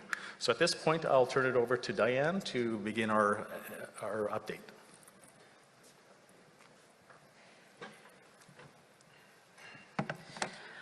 Ani Bojo, Wajgesh, Dodokwe, Dijnakazin, Makwadodem, Chiging Donjaba. It's an honor to be here to talk about the implementation of a final settlement agreement that has been approved. And we're also here, in addition to give you the update, we're available to attend regional caucus sessions. We've already got some appointments, and if you see us in the hall and you want to ask us some questions, we're available. So as Stuart indicated, the purpose of our presentation is to give you an update on the implementation and next steps for the final settlement agreement on compensation. I don't know if the slides are going to move. We do have a presentation. Okay. Okay, so again, as you heard, and as you well know, the Canadian Human Rights Tribunal approved the final settlement agreement on compensation that was previously approved by consensus by the Chiefs in Assembly and the parties, and it was finalized on July 26, 2023. And on October 24, 2023, the Federal Court of Canada approved the final settlement agreement, and now the final settlement agreement is well into implementation phase and being fully supervised by the Federal Court of Canada. There is a 60-day appeal period, and once that appeal period expires, the final settlement will become fully enforceable, and that date will be February 20th, 2024.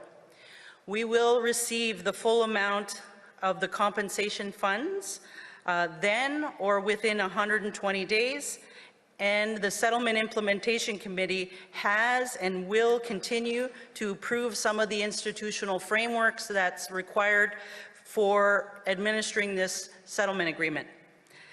For example, the trusts and the CPRE funds require legislative amendments from Parliament to ensure the tax-free status. Again, the preamble and opening articles, it provides the context for the final settlement agreement and sets out key background information, timelines, and references to the CHRT orders on compensation. It provides the definitions for all key terms in the final settlement agreement and guidance for interpreting the settlement agreement. It identifies effective date of the agreement, duties of the administrator, establishment of the trust fund, and the principles for the claims process and governance responsibilities of the SIC. I call them the SIC, Settlement Implementation Committee. Now, the compensation classes. Today we're going to talk about the removed child class, and just to remind you, it's First Nation individuals who as a child were removed from their home on reserve and placed in care between April 1st, 1991 and March 31st, 2022. They will receive base compensation once the claims process is open of $40,000.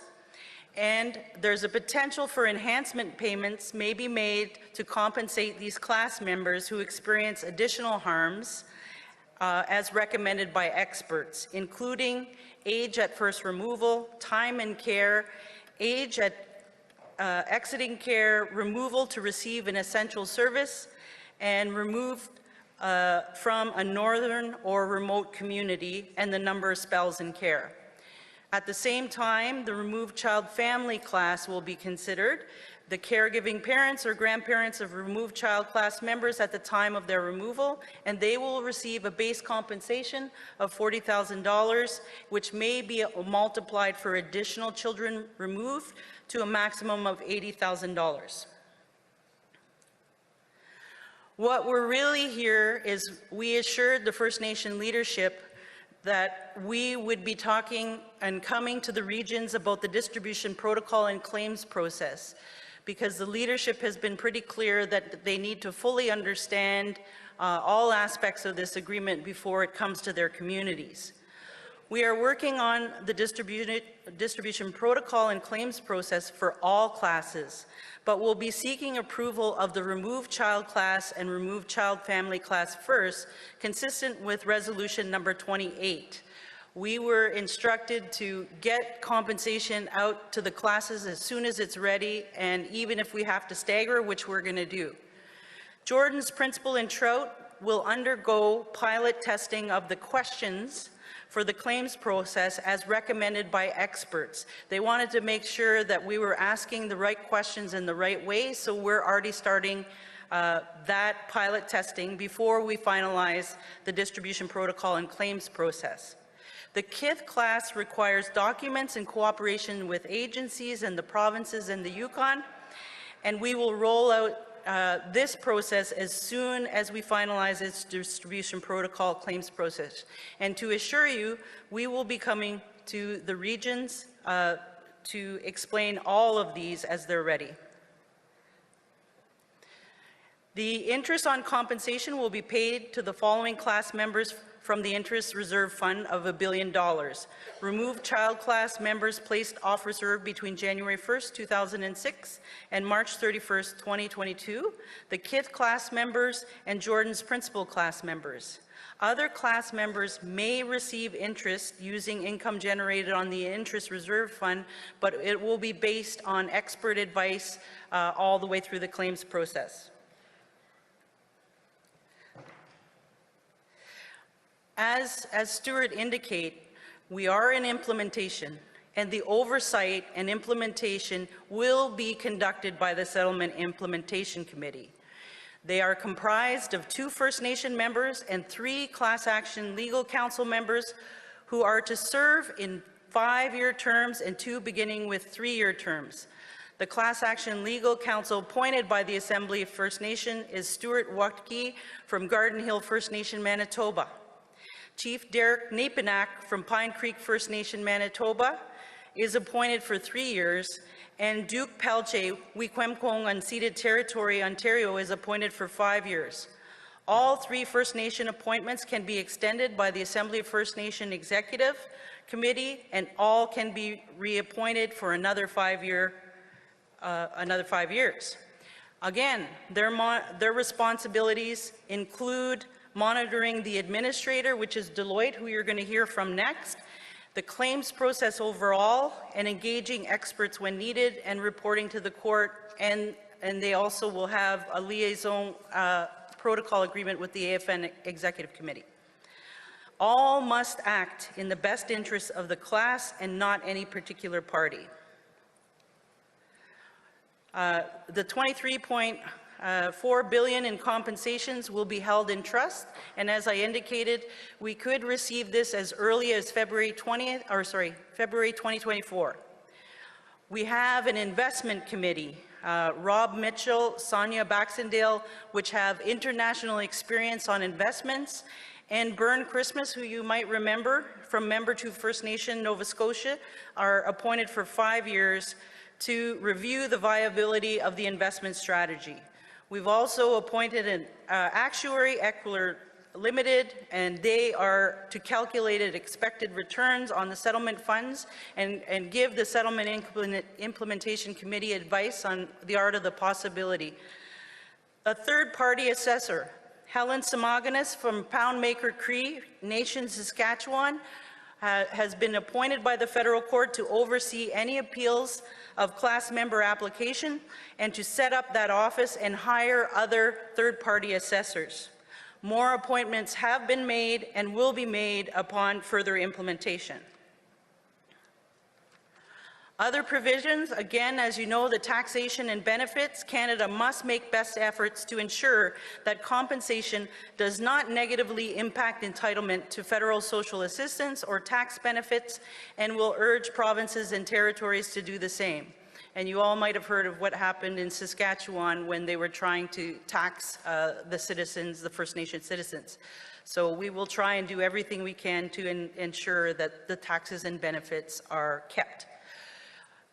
All class members were able to opt out by October 6, 2023, and not a single First Nation citizen opted out. Kith class members have until January 15, 2024. Legal fees, class council fees, as insisted by the Assembly of First Nations, will be paid by Canada and will be paid separately and not a nickel from the settlement funds. Parties have an agreement on fees, and it is being decided by the Federal Court of Canada right now under reserve, and we expect a decision very soon. There's a dispute resolution process that the parties can seek mediation for disputes that arise. Again, you've heard in the press about the public apology. Canada is to propose to the Prime Minister to make a public apology for the discrimination that the children and families have experienced. AFN Interim National Chief and Regional Chief Woodhouse have already written to the Prime Minister requesting this apology as requested by our representative plaintiffs. Next steps. In January and February of 2024, people are off right now working on the distribution protocol, although I see some of our Deloitte friends are here today, but they're working every day to make sure we have a distribution protocol that we can come to the regions and the National Association of Remote Communities and/or NAN to discuss this protocol and claims process for the removed child class and the removed child family class, and we will be reaching out to you to have meetings in January and hopefully worst case scenario February of 2024 in person or by Zoom. And again, we will be back when the other claims processes are ready. Deloitte, as administrator, will also attend these sessions to explain their approach to supporting claimants and First Nations in the regions. And then we expect the claims process to be open late summer, the earliest, or the fall of 2024, as agreed to in the final settlement agreement. Compensation should start to flow to the eligible removed child class only at that time. And that's it for me for now, Stuart. All right, thank you, Diane. We do have next Dean Janvier from Deloitte, who's acting as the administrator, and I believe has a PowerPoint as well, if the technical people can put that on the screen. And we'll be returning to this PowerPoint for the second part of our presentation.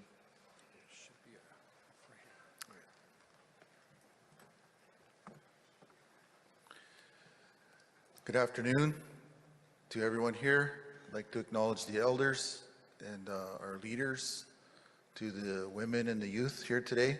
Thank you very much for being here. I'd like to thank the Assembly for inviting Deloitte to come here and bring you some information regarding something that is new in this settlement agreement. There is a provision in the settlement agreement for the administrator of the agreement, which is going to be Deloitte, to provide navigational supports to potential claimants and also information to First Nations throughout the process. So this is a new feature of the agreements that you've seen before. This is very innovative and very positive, so we're very pleased to be able to present this update here today.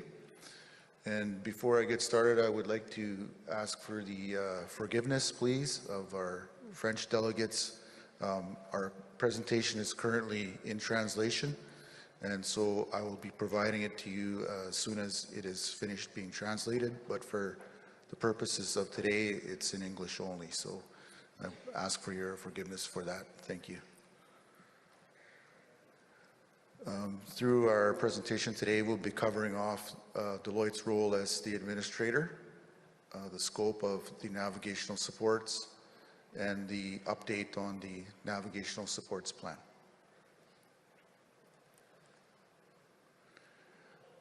As an administrator, the claims administrator's role is to develop, plan, and undertake this important and extensive mandate in an expeditious, cost-effective, user-friendly, culturally sensitive, and trauma-informed manner. Through that, we will administer a claims process that safeguards the best interests of and minimizes the administrative burden on class members. As I mentioned, we will also be liaising with First Nations communities and providing navigational supports to claimants. And we will also monitor and report on outcomes, including any systemic issues that will potentially arise in the administrative process. And we will ensure that First Nations perspectives are reflected in consultation with the Settlement Implementation Committee throughout the process. Current status, you just heard, it was approved on October 24th. We're developing the claims process for the removed child class and caregivers, and then the settlement agreement, 23.3 billion total. Scope of the navigational supports. So the navigational support model, the purpose of this work will be to provide claimants support and bridge the gap between the administrator and the claimants, providing information regarding the claims process that's easily accessible, trauma-informed, culturally sensitive, and user-friendly. In Schedule 1 of the agreement, it outlines all of the responsibilities, and it says that we need to provide supports that are culturally sensitive and trauma-informed, that it includes the ability to refer claimants to wellness supports, to have chat and text access options as part of the process, to minimize the need for claimants to repeat their stories, and it's offered in partnership with other organizations such as Correctional Service of Canada, educational institutions, etc., wherever that's appropriate. So our navigational support model will support the development of strategies and plans to ensure accessibility and support through appropriate community first events, plan and deliver support in collaboration with communities, prioritize community relationships, balance volume of participation with quality of claimant experience, and deliver support with dignity, humanity, and humility, create opportunities for feedback, assessment, and improvement throughout the process. It's very important. And to record and share and act on lessons learned. This is going to be over a long period of time, so we expect that will be the case. And work closely with elders and mental health professionals and other supports as available and as appropriate. The guiding principles that we have at Deloitte: number one, preserving class members' dignity and respecting their experiences. We do not want to trigger people with negative images. We can't diminish or ignore the trauma people have endured. That's very important. And we recognize trauma in a way that reduces the risk of invoking it. Second, recognizing the healing journey. For many class members, the settlement isn't all about the compensation. It's about acknowledging their experience and hope for closure. That's why we frame our messages in a forward-looking way. Representing First Nations diversity. Class members of a diverse cultural and geographic backgrounds. You know, the Assembly is very diverse, so are all of our nations, and they must see themselves reflected in our communications. And focusing on agency. Our aim is for class members to experience a sense of control throughout the process, so feeling like they're in control of their own process of being able to apply for the compensation and get the compensation. And this would come from feeling informed and knowing what their rights and choices are and understanding how to access the appropriate supports. So our navigational support model, we have a team that's led by myself at Deloitte that's leading this work. And we also have plans to bring on board community liaisons, one for each region right across the country. So within your own region, you will have someone that you know, someone who knows you, and that will be your first point of contact for information. And as well, we plan to hire several navigators, and there will be 3 kinds of navigators. We'll have some that are dedicated to working with First Nations communities 100%. Some that are going to be located in urban centers where large numbers of our people live, so extra capacity for that.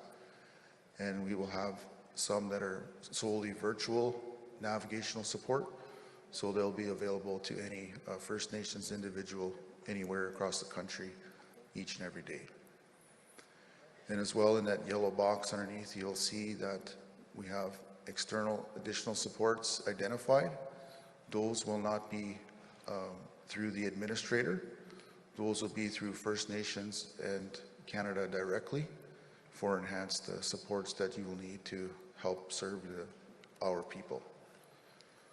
So the liaisons, their role will be to provide timely and accurate information to all First Nations in each region, 1 per region, and they'll be available to go to your meetings, to attend your meetings, make presentations, provide updates, answer questions and concerns as a first point of contact.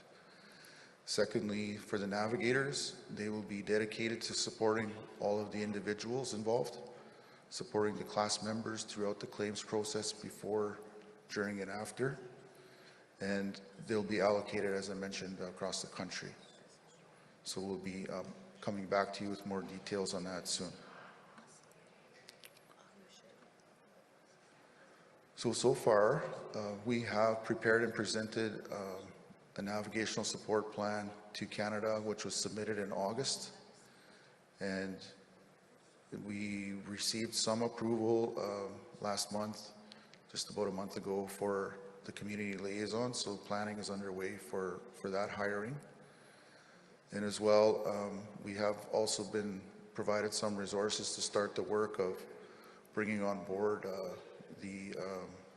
the navigators, which will be providing the navigational supports to the individuals so that they'll be ready to go live as soon as the claims process is open to applications, which, as was mentioned, should be late summer or early next fall. So the next steps that we have, we will be contacting each region. As was mentioned, we'll be going around and we'll be meeting with you throughout January and February, and we'll have a more detailed proposal and a plan that we'll be giving to you, which we would want to hear all of your feedback on before it's finalized and it's submitted to Canada in March. So as well, we'll be as I mentioned, we'll be submitting that plan hopefully by early March. So we're going to have 2 months of time to get all of your feedback. So that's the whole presentation. Thank you very much.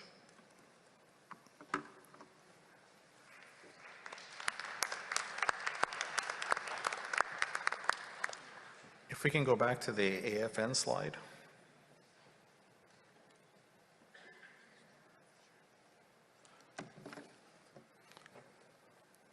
So I'll be giving you a bit of an update on the various supports that will be offered. As at the outset, I mean, we have learned from other settlement agreements throughout the years, starting from the Indian Residential School Settlement Agreement, on the various social issues that large sums of money have had on First Nation communities, as well as some individuals. So building on our experiences and the shortfalls of previous settlement agreements, we are looking at doing things a bit different. One thing that is a bit different in our process, of course, is the application process. We are trying to relieve the burden that has been placed on many claimants that you saw in previous settlement agreements, where claimants in previous settlement agreements had to fill out applications, provide all the evidence and all the documentation to back up their claims. Our process is a bit different. We do have a lot of information from the federal government on who was apprehended. We have their names, their birth dates, their status numbers, their parents' name, that type of thing. Since we have a lot of this information, we will be pre-populating the application form. So we will be relieving as much of the burden as possible, and it'll be on the administrator to actually do that.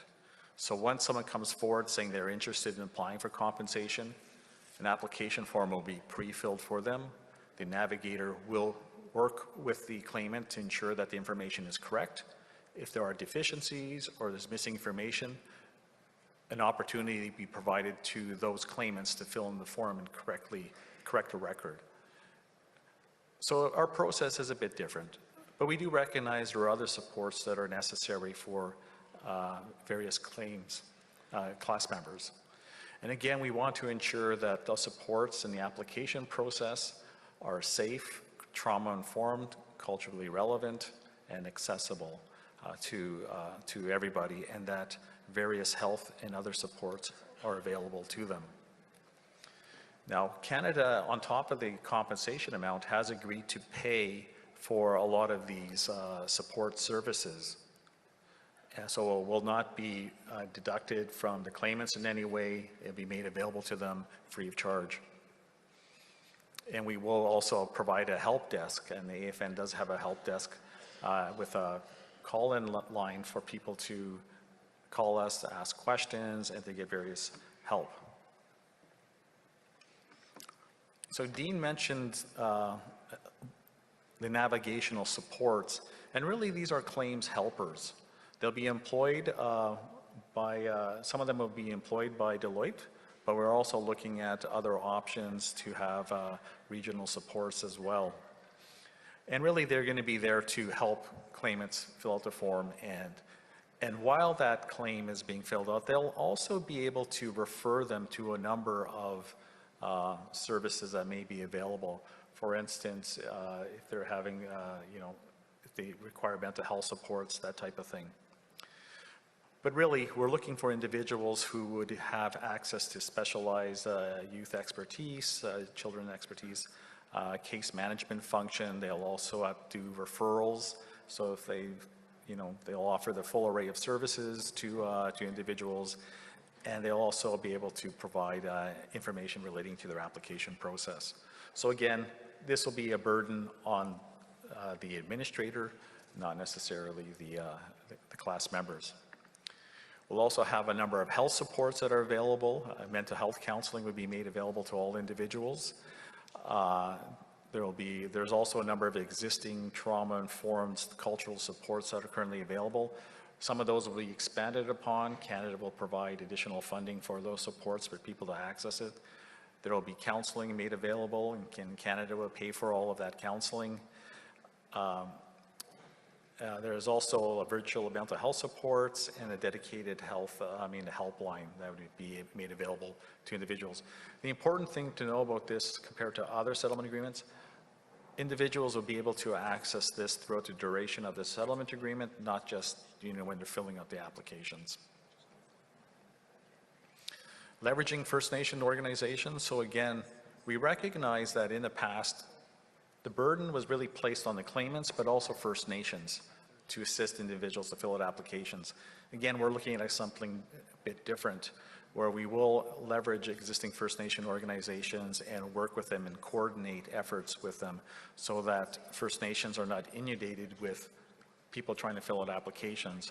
Navigators will be there, or the claim support helpers, but also when it comes to, developing a cadre of supports that may involve mental health, other health supports, addiction supports, those types of things, that rather than sending a claim out to different groups, that's sort of going to be coordinated by various First Nation organizations.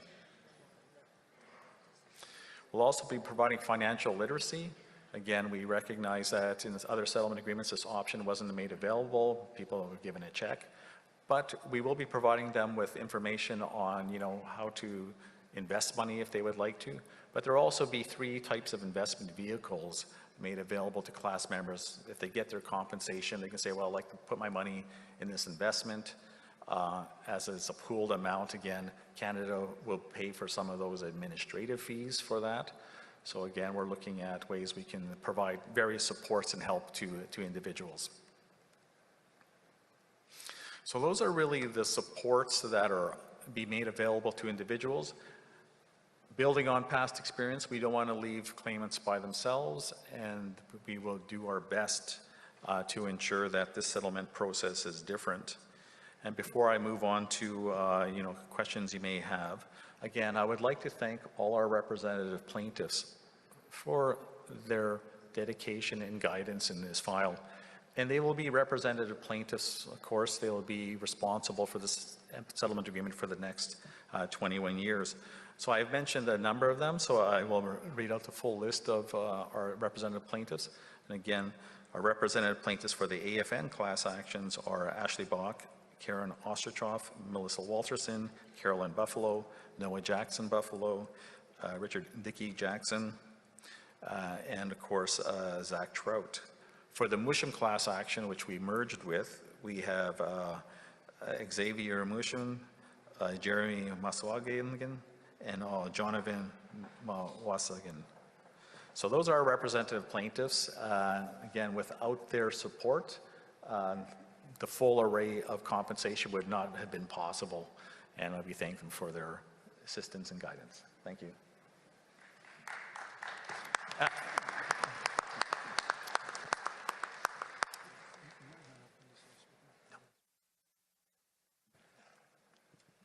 Miigwech. Thank you very much, Stuart, for the presentation, as well as the panelists for the presentation. So we have a few minutes. We wanted to wrap up by 4:30.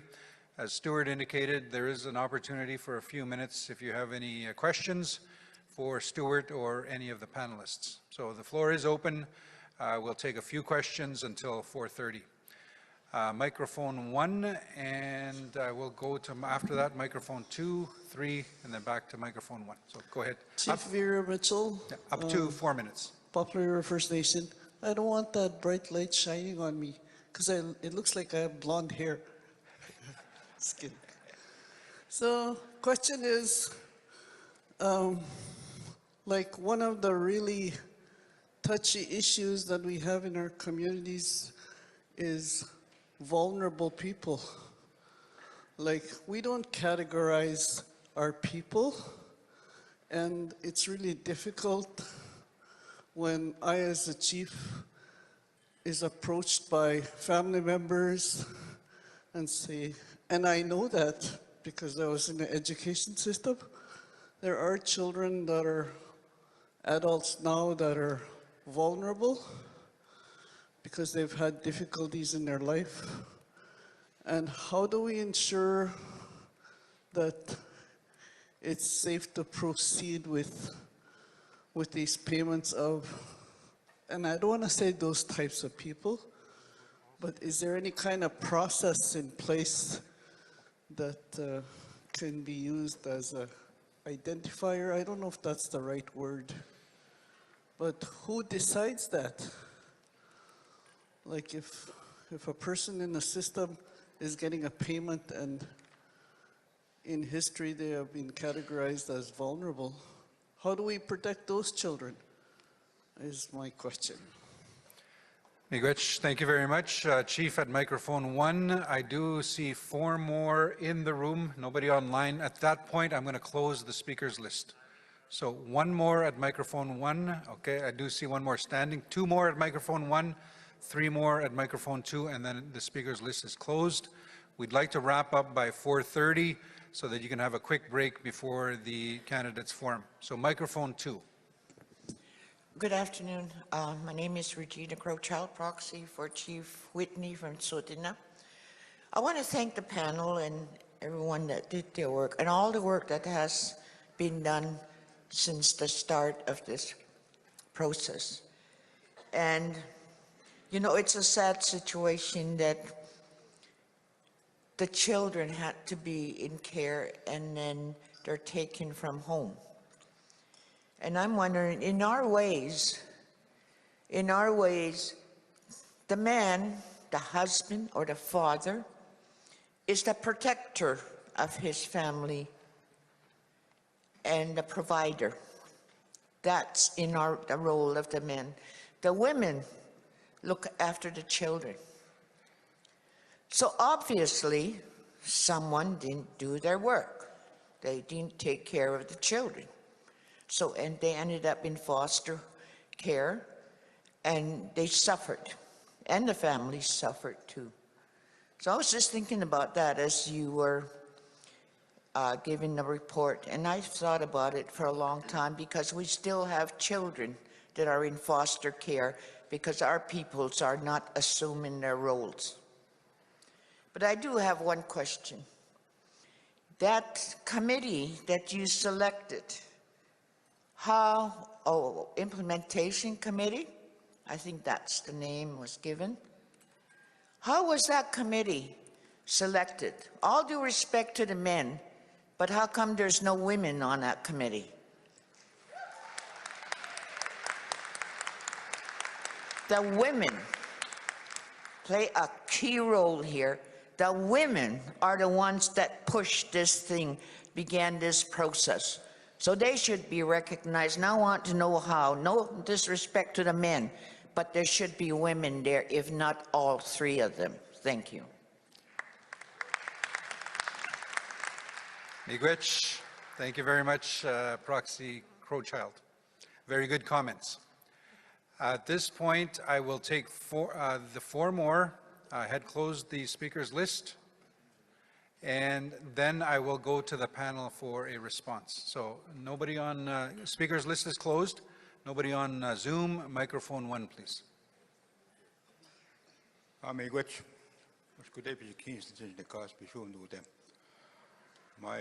I'm the proxy for Rosa River Anishinaabe First Nation, English name Terrence Nelson. My issue, I guess, is just simply you're saying there's 23.3 billion available for the payment. Is it around $40,000 per? I guess that's the compensation being talked about, because I'm hearing different numbers. Anyway, part of the thing that I have concern with is that 23.3 billion invested would be a lot of money for a long, long time.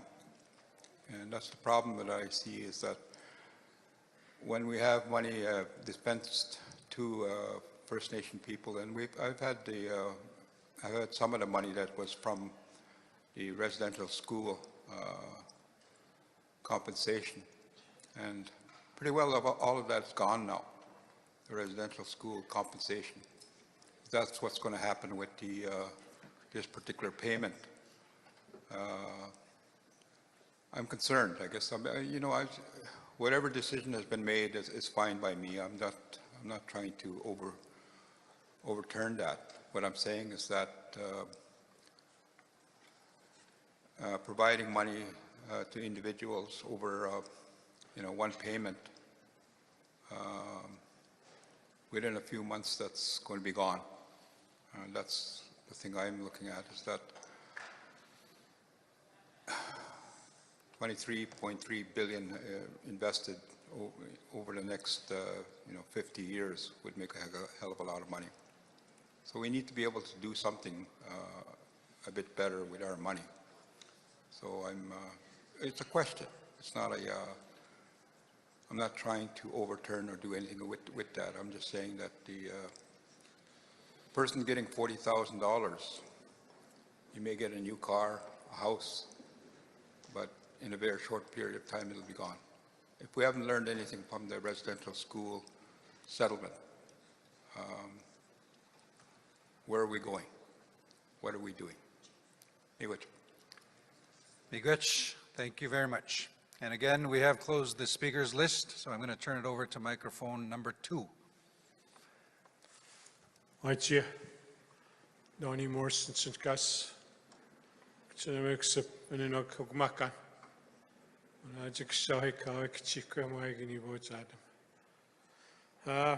I guess my comment would be for the navigators as a remote community up north. There's still people that did not get a chance to apply for a residential school, day school, and the water lawsuit. So if there's a navigator that's going to be regional, I'd like to see somebody come to the community physically and help these people, because when you're in a remote community, when you're in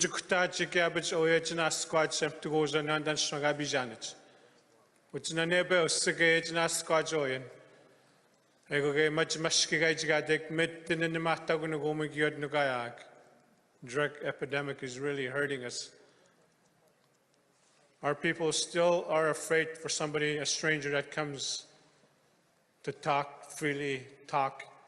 So I'd like that barrier to be addressed. How are you going to reach everybody that has gone through these processes? Because there's still people that have not applied for residential, day school, and the water lawsuit. And what's going to be different about this thing too? So I think we got to really approach these remote people. When I say remote, I'm talking about remote, not the southern part of Canada, because that's where most of the things happen.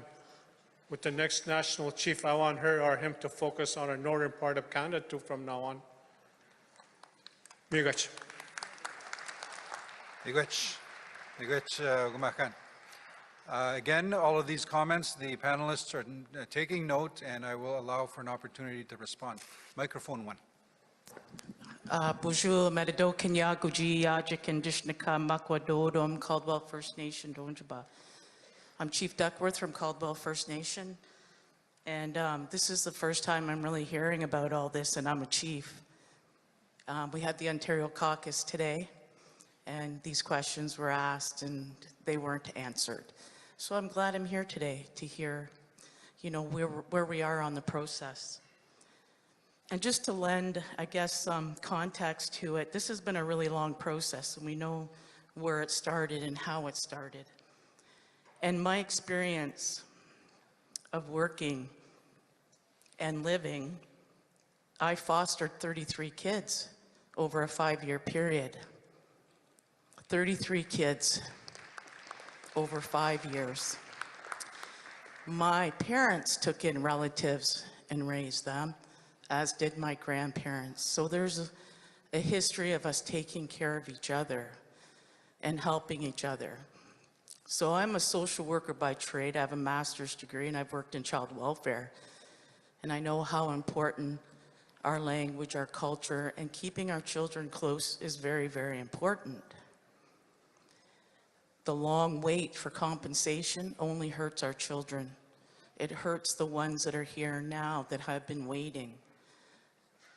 And I guess for me, what I'm trying to understand is the appointments. So I'm relatively new chief, a couple of years. But I'm wondering through the AFN process and what we've just lived through, how appointments can happen without the chiefs in assembly. And maybe I need to get that information from you guys so I can enlighten myself, but I definitely know I want copies of the PowerPoint presentations. Would that be available to us? Perfect. And the final thing I would say, we talk a lot about a trauma-informed approach, but you're going to Canada to get all the information on our people, and then you're going to auto-fill it. And what if I don't want to apply for anything and I get that? That's trauma in itself. Maybe I don't want a dime. So I hope you thought through the new process that you've created, because I find a good process is in communities, consulting the urban communities, and making sure everybody knows. So I just question the trauma-informed approach when we're going to let Canada give all the information and auto-populate it when we're fighting so hard for data sovereignty. Miigwech. Miigwech. Thank you. Final speaker, and then I'll turn it over to the panelists for a response. Microphone 2. Good afternoon. Mary T.G., Takla Nation, proxy for Cheslada, Chief Corina Lewin. First of all, I would just like to acknowledge the representative plaintiffs for being part of this, the compensation. And I'm going to have a few questions and some comments, and just for the sake of transparency, just to bring up the information that I know when it comes to legal fees. One of the resolutions that was passed, Resolution 40/2022, holds Canada to account and talks about how we need to get information, how people should get information to the chiefs in assembly before a decision is made so that they can have free, prior, and informed consent. And that is a principle that we brought up forward, and we're going to continue bringing that. There has been questions around the Settlement Implementation Committee, and yesterday I was presenting to over about 130 chiefs. I asked, who here knows about the Settlement Implementation Committee? Not one person raised their hand. Who here knows about how it was selected? Not one person raised their hand. How transparent is that? And to be full transparency, I did apply to be on that Settlement Implementation Committee, and however the criteria was established or selected, we don't know. I agree with the previous speaker to say there should be a woman on there. With all due respect to the ones that have been selected, I don't know what the selection process was. So when you think about it, it's probably one of the single most important committees that will have ever been established here at the AFN, because we are talking about an unprecedented amount of money, historical money, $23.4 billion. And I always say this, unprecedented activities call for unprecedented actions. So we need to rethink how we're doing this and how are we doing the best for our children. I understand people want the money to flow, absolutely. We've been waiting, but I think collectively we have enough brains to do this right so that everybody is respected and we're providing the best way forward. I do know that I've heard issues again across Canada, concerned about how the residential school, what monies were rolled out. And so what we did is we listened to that, and there was a proposal that was brought forward by my chief, John French, to talk about what those supports would look like in community. That proposal, even though it was, or the resolution, even though it was put in on time, was rejected by the resolution committee. Not by the staff to say this does not make sense, it was rejected by council, AFN council. So now the Settlement Implementation Committee is comprised of 2 men. Absolutely, there should be some type of youth. I think there can be amendment to a resolution that brings forward to include that they would work with the Settlement Implementation Committee. I think that's what needs to change, and I think a resolution has to come forward to ensure that that is done. I also want to make sure that there is the surge capacity funding that we've requested, that funding comes out now to get the communities prepared, that we're in the midst of an opioid crisis in our communities. Imagine giving ones that are vulnerable monies. What are we doing? How are we preparing that? The extra resources that it's going to take when it comes to policing, the medical system, when we're giving monies to people that are already suffering. We have to consider that. So there has to be funding now, during, and after the compensation. I think there also has to be, and again, this really is important. We don't want an apology now. We want to make sure there's an apology after long-term reform has been completed, after those negotiations. Remember, this is only one section of what the Canadian Human Rights Tribunal ordered. They ordered compensation to make sure discrimination ends and make sure discrimination never happens again. So we have to ensure that we're doing that. I also would like to know that what money is the class action lawyers getting. The ones that actually proved this case did it on a pro bono basis, so I would recommend that at least half of the fees go towards youth to enhance their culture and their language opportunities, and that's a resolution I think should come forward. Miigwech, thank you very much. Thank you, Miigwech. I believe that was heard by the panelists. So some very important questions, comments, and recommendations moving forward. So with that, I recognize we are over time, but I'm going to ask the panelists to provide a brief response. I'm not sure what order, but we'll give it to the panelists to respond and provide comments and answers. Miigwech. Good morning. I'll answer the first question dealing with vulnerable people and how will we protect them. That is something that we're looking at, and that's something that obviously we'll be working with the various communities when we go talking about the distribution protocol. Part of that process is how best to serve the communities and community members. So we will have those discussions both regionally as we go out through January and February, and have those discussions with chiefs and leadership in the various regions. You do have our undertaking to do that. But dealing with vulnerable people, again, it's going to be very difficult.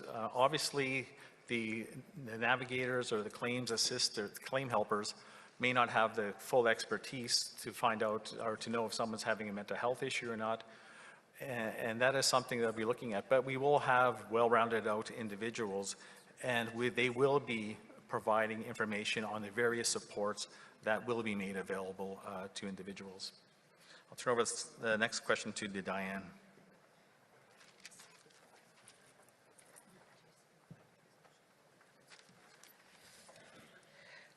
So the question was,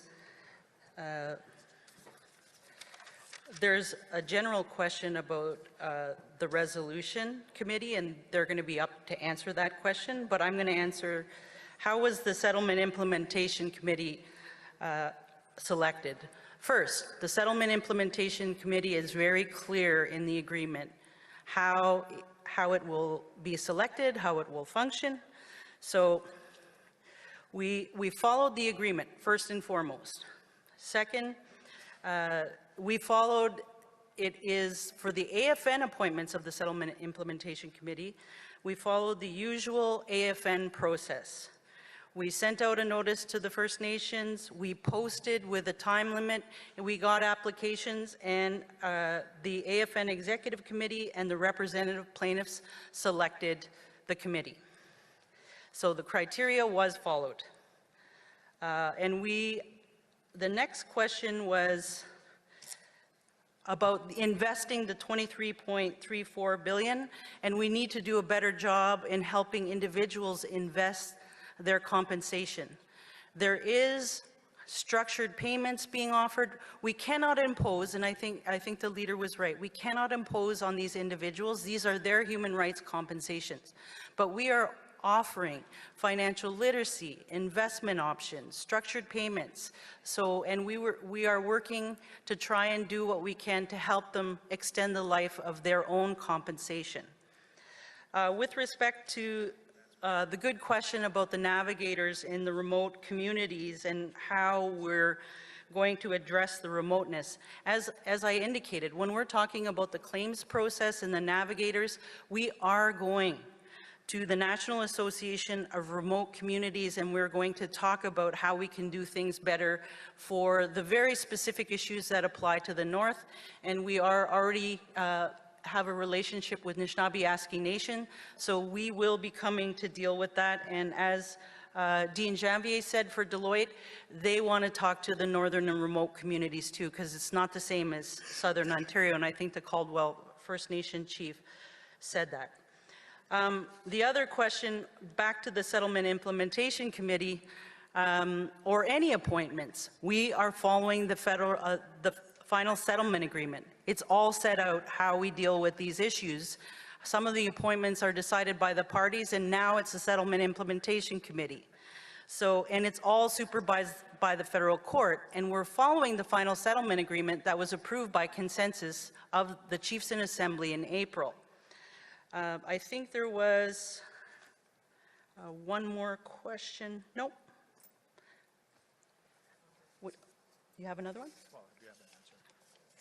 Okay, Stuart has a supplemental to mine, and then we're going to go, because Mary TG talked about her resolutions that she wanted to address, so we have the Resolutions Committee to answer that question. Yeah, just going back to what Diane said about the agreement itself, I think what's important to note is that the agreement is a negotiated process. The supports and everything in the agreement itself is a negotiated process. We didn't get everything we want, but we definitely had to fight for everything that we did get. So when it comes to the various supports that are made available, Canada has agreed to pay for a number of supports. We can't force Canada to pay for additional policing through the settlement agreement. We all agree that that's something that is necessary. It's something that we would like. But simple fact is Canada did not agree to pay for that. So again, we have to live with the agreement that we negotiated. A lot of these provisions are set out in the settlement agreement through hard work and hard negotiations by the team. And lastly, AFN is only one party to this settlement agreement. We do have other class members. We have the representative plaintiffs. We have Canada. So there are a number of people. We can't make decisions unilaterally, and I think everybody recognizes that. So again, we have to live by the agreement that was approved by the Chiefs Assembly, that was signed and approved by the Federal Court of Canada. And we can't go beyond that, and the court won't enforce any additional requests that are outside the four corners of the agreement. Whether it's right or wrong, that's the way the legal system works. And there's not much really we could do more with respect to that. So hopefully that answers everyone's questions.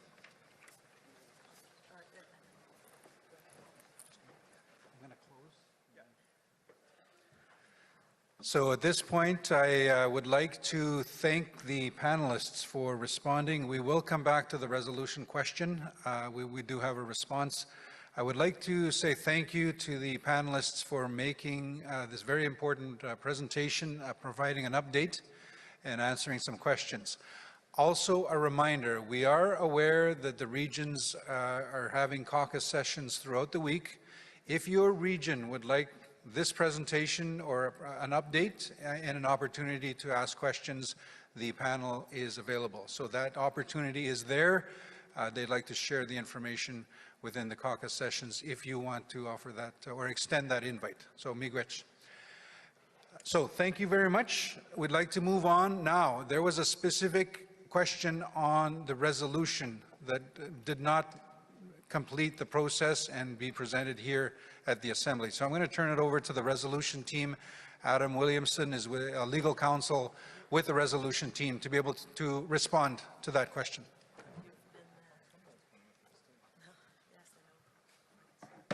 Good afternoon. My name is Adam Williamson. I'm in-house counsel with the Assembly of First Nations, and I'm working with the Resolutions Committee. So I'm going to keep it reasonably high level. I'm not going to get into the nitty-gritty, but generally, the issue with the resolution, that issue that was raised, was that some of its terms were just not implementable and were in direct conflict with previous resolutions of the First Nations in Assembly, specifically the fact that the First Nations in Assembly endorsed the final settlement agreement fully in terms of April of last year by way of Resolution 04-2023. Now, there's elements which run directly contrary to the terms of the final settlement agreement. So the Resolution Committee, having identified these conflicts, advised the movers and seconders that there was work that could be done in terms of moving it forward, but unfortunately, that work wasn't completed with the movers and seconders, but the resolution team remains committed to moving forward with it at a future date should the movers and seconders wish to continue to work on it. That's the overall issue at this point in time, is that it's just not implementable specific provisions of the resolution at issue. Thank you. Thank you very much, Adam, for providing that response on the resolution question. So again, we have completed this panel. I was given a reminder from the Youth Council members, and we are dealing with children. As the elder indicated in his opening prayer as we started this discussion topic, we're dealing with children. And we'd like to thank the youth that are here, the members of the Youth Council, also the children and the young people that you have brought to the Assembly, chiefs and councils, the young people that you have brought here to be participating. This morning during the grand entry, I will say in my language, I felt it. We had a baby up here on the stage in the podium as part of the grand entry, and I felt that, and that was significant. And I think that's important to recognize and acknowledge the young people, the children that are here participating, and especially as part of this very important discussion dealing with children. So with that, I'm going to turn it over to my colleague Weena. We have some very important announcements, also some information dealing with the voting. So please bear with us, and I'll turn it over to Weena. Thank you very, very much to the panel and everyone here. It's a big day, and it's now almost 15 before 5. So at this time, I do have some announcements to make. First, a sunrise pipe ceremony will take place tomorrow, as it took place today, tomorrow and the day after at 7 a.m. here in this main plenary. The second, the regional caucus sessions take place tomorrow from 7:30 a.m. Eastern Time. I won't go through all the rooms number, but it's mentioned some places here, so you can check for the room, but it happens tomorrow starting at 7:30. Also, please note that the AFN aims to prioritize your well-being during this SCA. As such, we wish to share that Wabano Center, an Indigenous Center for Excellence in Healthcare Services, has dedicated staff available in room 2A. So 2A, dedicated staff from Wabano Center for your well-being during this SCA. This staff merge Indigenous practices with contemporary therapeutic methods, creating a safe and inclusive space for all. If you feel the need to access their assistance, we encourage you to please visit that room 2A at any time. Another announcement, late draft resolutions. So pursuant to the rules and procedures, the deadline for late resolutions at this SCA is tomorrow, so this Wednesday, December 6th at noon Eastern Time. Late resolutions will be dealt with, time permitting, on day 3. After all on-time resolutions and emergency resolutions have been addressed. So, talking about emergency resolutions, the Resolutions Committee has also already received some emergency resolutions. Those are subject to review by the Executive Committee and, when approved, will be addressed as a priority on day 3, time permitting. On that, I didn't see the distribution of emergency resolution at this moment, so there's no draft resolution, emergency draft resolution distributed at this moment. Another announcement, information including resolutions, draft agenda, and other information. Information on this can be found on the AFN Events web app. As I told you before, it is accessible at events.afn.ca and also on the AFM website at afn.ca. I promise, last announcement. I have been aware that a black briefcase has gone missing. So, if someone finds it, we ask that if you can please return it to the AFN office located on the second floor. Thank you very much for this. I guess someone will be very happy to get its stuff back. So thank you very much for this. And on this, I have to announce something very important. So pursuant to the AFN Charter, I now declare that the SCA is now suspended. We will resume this SCA, so this Special Chiefs Assembly, once the election is over on Thursday, day 3. So, on that, yes, I did. Yes, Regional Chief here wants me to remind you, but I did, but just for the sake of it, there's a pipe ceremony here at 7 tomorrow morning at 7 a.m. Eastern Time here in this main plenary. So on that, I now turn the floor over to the Chief Electoral Officer, Mr. Ron Laffer, and he will conduct the national chief election. So the floor is all yours. Ron, over to you. Thank you very, very much, everyone.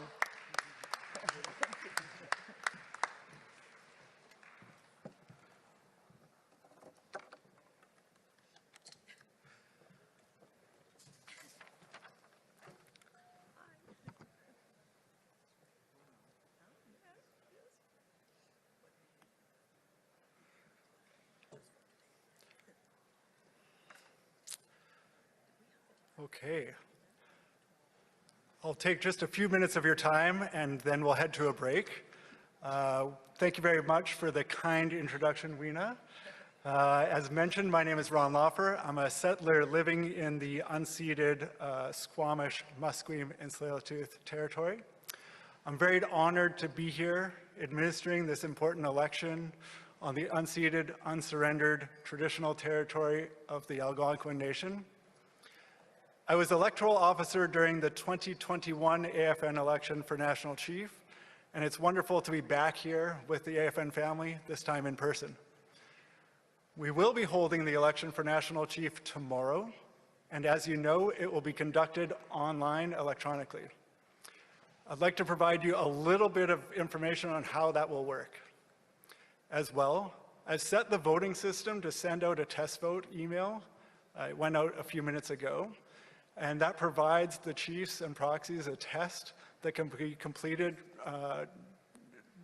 Any chief that has completed their registration and has checked in will receive this.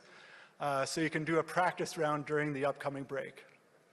If you need assistance, please do call our voting helpline. The helpline phone number will be on the screen during the break, or come to our election office, which is right next door in room 303, just that way.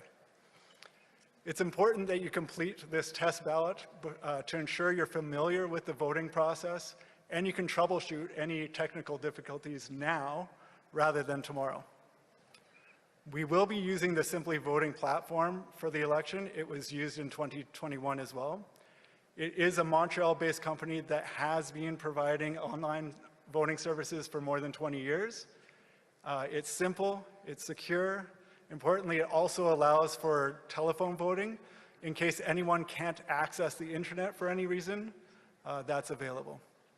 For those of you that want to vote by phone, you will need to access the phone number and your personal PIN number, both of which are in the email sent by Simply Voting.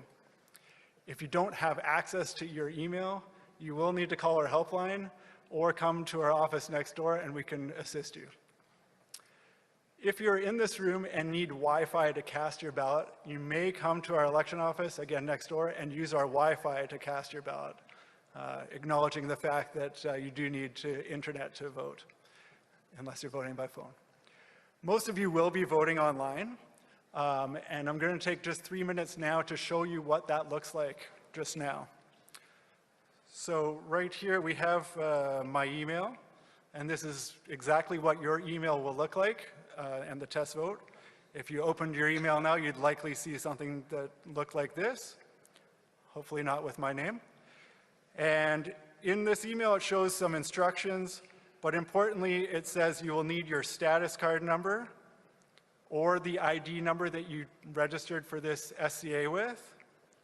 As well, you'll need the PIN code, and this is a personal PIN code only for you to access your ballot. As well, just below here, we have the phone number to call in your vote, to vote by telephone. But to vote using the link, you just click on this link and you enter your status card number. I'm entering a pretend status number, and I don't remember my PIN code, so I go back to my email and see it's 4486. So I'm entering 4486, and you're into the system, which allows you a number of options. You can, first of all, you can see at the top that you can toggle between English and French. So you may vote in the language of your choice. And then you are told to select one candidate by checking the box next to their name. As well, you can view details next to any candidate, and it offers you an option to see their biography. In this case, we have a not-so-serious election here for 3 cereals, cornflakes, Rice Krispies, and Shreddies. And I want you to know that the bios are available on this ballot, but they're also available on the AFN website if you'd like to read up a little bit more about the candidates. So you can see all the bios if you like, but when you're ready, you can select a candidate. I'm going to choose cornflakes here, and when you're ready, you click continue. And this is your last chance opportunity. You can go back and change your choice, pressing the red button here, or you may go to the green and confirm your choice. When you're certain, press green, and that is done. It shows that you've submitted your vote, and your vote has been recorded, and the results will be announced after each round of voting. At this point, you know your vote has been accepted, and you cannot vote again, and you cannot change your vote. So, in a moment, we're going to take a dinner break. I know you've been here for a while, but I encourage you to check your email and cast your test vote during your break. When we come back from the break at 5:30 Eastern Time, we will conduct the all candidates open forum. So please check your email and cast your test vote now, and we'll see you back here at 5:30 p.m. Eastern Time. Thanks very much.